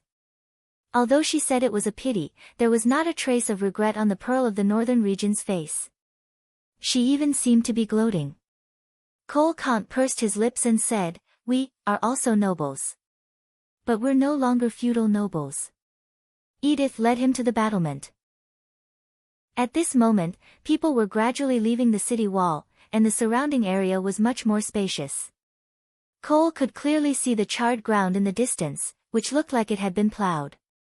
The reason why nobles are respected is because of their wealth and power, not the land under their feet. So the nobles won't really disappear. Just like this plain, no matter whether it's broken or neat, covered with snow or green grass, the essence won't change. Neverwinter is the starting point of a new era. If you want to be a nobleman in the new era, you must integrate into the new rules set by His Majesty. Cole felt that he seemed to understand, but at the same time, it seemed that he did not. Nevertheless, under the influence of his sister over the years, he still nodded and said, "I'll stay here and not go back to the northern region anymore." That's right. And don't you think it's far more interesting to explore new rules and new power than to run an unchanging land? Cole raised his head and looked at his sister's pretty side profile. Under the blowing of the north wind, her long hair fluttered in the wind like the softest silk. Her long and narrow eyelashes curled upwards, matched with the beautiful curve of her nose and lips. There was a kind of indescribable beauty. The only thing that puzzled him was the blush on Edith's face, which was unique to women when they were excited. Could it be that Big Sister would be interested in a pillar of smoke? Chapter 726. After the maneuver, Phyllis, accompanied by Agatha, went to the Lord's castle again. Walking into the office, Roland Wimbledon's expression was the same as last time. He did not show any complacency, as if it was just a trivial matter. However, this time, she felt that the common person sitting behind the mahogany desk was much more important, and she unconsciously addressed him with an honorific. "Your Majesty, before contacting the Tequila Witches, I'd like to ask you a few questions." "Go ahead." Roland nodded. "Can the defensive weapon you demonstrated be mass-produced?" If the plan to find the chosen one did not go well, the war with the demons would undoubtedly last for many years. If this weapon really needed nearly 10,000 common people to produce and the production rate could not increase, Neverwinter would still be faced with a bitter battle. By then, she could also fight for more status for the tequila survivors. After all, the God's Punishment Army controlled by the witches was definitely a force to be reckoned with. When the Longsong cannons could not kill the siege beasts coming from all directions, they would have to rely on the witches to fight their way out. The king smiled. "First of all, I have to point out that the Longsong cannons are not purely defensive weapons. Although it looks very heavy and difficult to be carried by manpower or livestock, it's not a problem for some vehicles. In fact, with a little improvement, it can be completely turned into a weapon that can be used both for offense and defense." "Carry vehicles?" Phyllis repeated. Before she came to the castle, she had heard from Agatha that when she talked to His Majesty, she often used some awkward words, most of which were very straightforward. If she did not understand, she could directly ask and His Majesty would usually be happy to answer. As expected, Roland rubbed his hands and said, "As long as it can carry it, for example, the simplest, three-masted sailboat can be regarded as a vehicle. But this kind of big boat can only sail in the swirling sea. I'm just giving an example. Neverwinter, which will have vehicles that can travel freely on land in the future, has already started to develop such a thing, although carrying the Longsong cannons is probably just a sideline. A war machine that can travel freely on the road and carry such a heavy load?" However, from what the king had said, it did not seem like it was specially prepared for cannons. Just when she wanted to ask a few more questions, Roland had already continued. "As for the problem of production, when the new generation of processing tools is popularized, I believe it will cover the entire border wall within a year or two." This answer made Phyllis inwardly gasp. Covering the city wall in a year or two? Even if it were catapults and ballistae, it was impossible to build so many of them in such a short period of time, right? If that was the case, the surviving witches of Tequila would not be of much use. This was a mixed answer. Perhaps their status would be lower than the other witch organizations, but it was always better to have fewer casualties. However, based on her previous experience, she decided not to raise any doubts and changed the topic. "I understand, Your Majesty. The second question is, I noticed in the artillery drill that the last explosion did not seem to be caused by the Longsong cannons. Is it the most lethal means that you have mastered so far?" When she asked this question, Phyllis noticed a strange smile on Roland's face. "According to the technology that I have mastered, it can only be regarded as the lowest grade." "The lowest grade?" she said in surprise. "Can you make an explosion more violent than it?" "Explosions are endless." Roland shook his head. "The second grade is the level of weapons that Neverwinter actually has at present, and the third grade is above it. At that level, it is not impossible to raise a city to the ground in one go." Phyllis was completely stunned. She instinctively wanted to think that this statement was nonsense. Raise a city in one go? That was not a power that could be possessed by mortals or witches. Only God could do that. However, when she saw the strange gleam in Roland's eyes, she found that she could not easily deny this statement. In the end, she could only lower her voice and ask, "What kind of weapon is it?" Roland did not answer directly. Instead, he took a sip of tea and slowly said, "What do you think the scene of the last round of explosion looked like? Does this have anything to do with my doubts?" She closed her eyes and thought for a moment before saying, "A new sun." If the smoke and dust were seen as clouds, the rising orange fireball was undoubtedly the morning sun at dawn. That's right. It's just a red morning light. The third-grade weapon is the real sun. Roland raised the corner of his mouth as if he was talking about a god-made item. You can't look at it directly because it will burn your eyes. If you get too close to it, just the radiance will set you on fire. The temperature of its core can turn stones into gas, and the airwaves produced are strong enough to collapse a house. This description made Phyllis shudder. She could no longer tell whether the man was exaggerating or telling the truth. Then how can we make it? We have to complete 2 epic-level tasks. One is called resplendent radiation, and the other is called the distance of the sun, and, Your Majesty. Agatha interrupted him with a frown. Please don't talk in your sleep at this time. Nightingale's voice also came into Phyllis's ears. Epic-level task. Resplendent radiation. She found that she did not understand a word. She looked at Agatha, who spread out her hands helplessly. Ahem, anyway, it's very complicated, so I need more witches to advance the research and accelerate the technological development of Neverwinter. Roland coughed twice. Of course, the things you found in the ruins may be helpful, so I hope to have a deeper discussion as soon as possible. Phyllis looked at the king with mixed feelings and then took off the ring in her hand. As promised, I'll contact Pasha and other survivors for you. When I crush this 5-colored stone, they will be able to sense my location. However, I'm afraid it will take 1 or 2 days for them to talk to me directly. Because I don't know when Pasha will be able to prepare the magic core.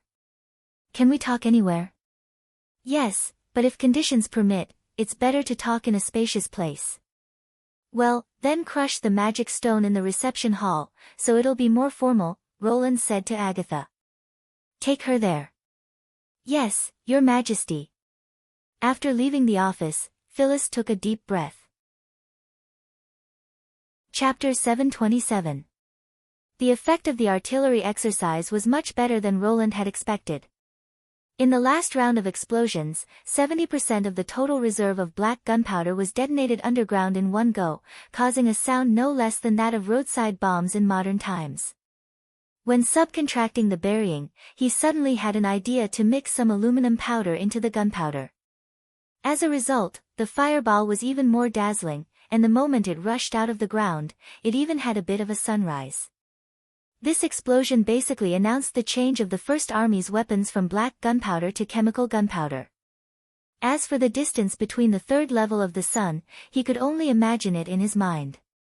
Although the content of uranium in the Earth's crust was not low, even higher than that of silver and gold, and it was not difficult for Lucia to collect uranium by decomposing the granite bit by bit, the fatal radioactivity was always a tricky problem, and even lead plates could not be foolproof. Most importantly, he was not sure whether Nana could cure radiation sickness, which was the biological matrix aberration caused by particle ionization. Therefore, until it was a matter of life and death, Roland temporarily did not intend to start the resplendent radiation, which was no less than the epic task of stealing the divine fire. After all, that thing was too dangerous. After finalizing the meeting with the Tequila Witches, he invited Tilly into his office. It was time to talk about the bet.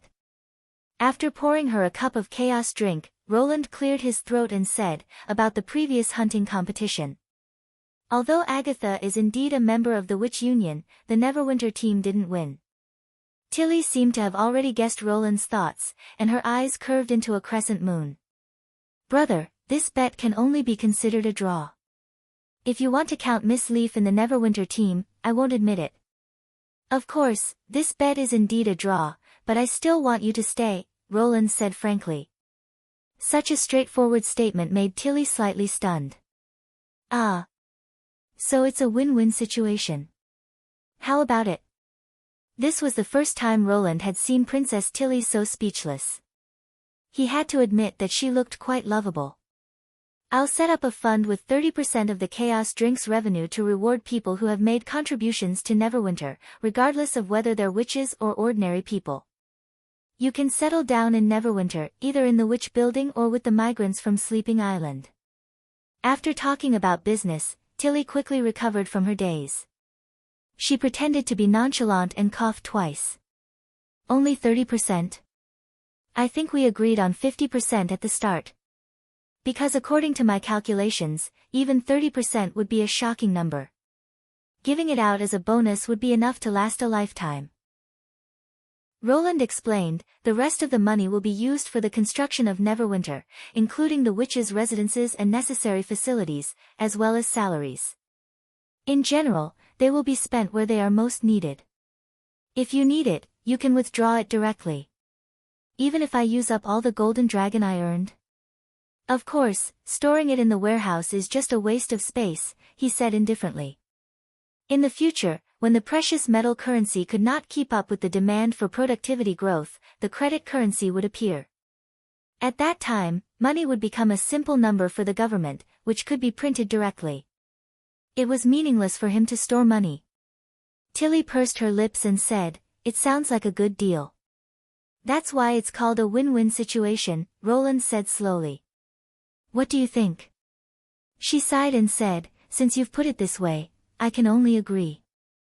Although it seemed like a helpless answer, the undisguised smile at the corner of her eyes showed her feelings.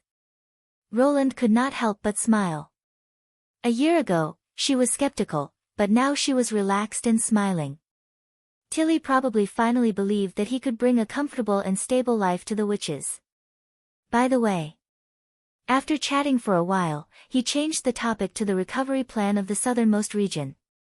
"I plan to bring the Sand Nation's territory under the rule of Grey Castle this winter.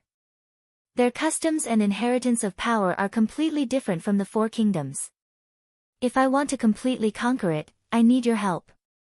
Then Roland told her about the Sand Nation's laws and the holy duel ceremony. Letting Ashes participate in the duel. That's not a problem. Tilly pondered for a moment. But why do you want to annex the desert? Since the establishment of Grey Castle, no ancestor has ever been interested in that barren territory. It just looks desolate. The underground fire that has been burning for decades and the salt crystals that stain the ground are all evidence of buried treasures. Roland spread out his hands and said, "If I'm not wrong, the southernmost region will be the key to the development of Neverwinter in the future. Since that's the case, I'll explain it to Ashes." Tilly didn't ask any further and nodded her head. Now that the trust between them had been established little by little, it was foreseeable that the Witch Union and the Witches of Sleeping Island would be closely linked in the future. Thinking of this, Roland felt very gratified. After sending his sister out of the office, he immediately called Echo over. The holy duel could only win him the right to speak, but it could not solve the problem once and for all. He did not need a clan to live in Iron Sand City, but a large number of obedient Sand Nation people. For this reason, he had to become the legendary Great Chief. Roland did not have time to go to war with the army, so it was necessary to choose a spokesperson. As the princess of the Osha clan, Echo was undoubtedly the key to winning over the Sand Nation people of Majin. "I don't know if Iron Axe has talked to you about returning to the southernmost region." He went straight to the point. "This winter, the First Army will be stationed in Iron Sand City. I hope you can go there on my behalf." "No. He didn't mention it to me." Echo looked a little surprised. Then she bit her lip and said with a sad expression, "Your Majesty, you don't want me anymore." The first part of her answer satisfied Roland.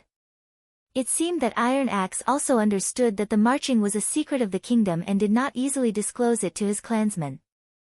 However, the second part almost made him choke on his saliva. Although he knew that Echo did not mean that, it still sounded full of ambiguity. At the same time, he felt a cold breath coming from behind. Nightingale's hand had tightly grasped his shoulder. "Of course not, this is only temporary. When I become the great chief of the Sand Nation people, you can return to Neverwinter with Iron Axe. Besides, if you don't want to, I won't force you." After listening to his statement, Echo relaxed and said, I understand. But if you want to make all the Sand Nation people surrender, I'm afraid it's impossible to do that with a holy duel. Of course, I have other ways. Roland smiled and slowly revealed his plan. This. Echo was suddenly stunned, with a complicated look in her eyes. Is this really okay? Of course, I'm the king of Grey Castle.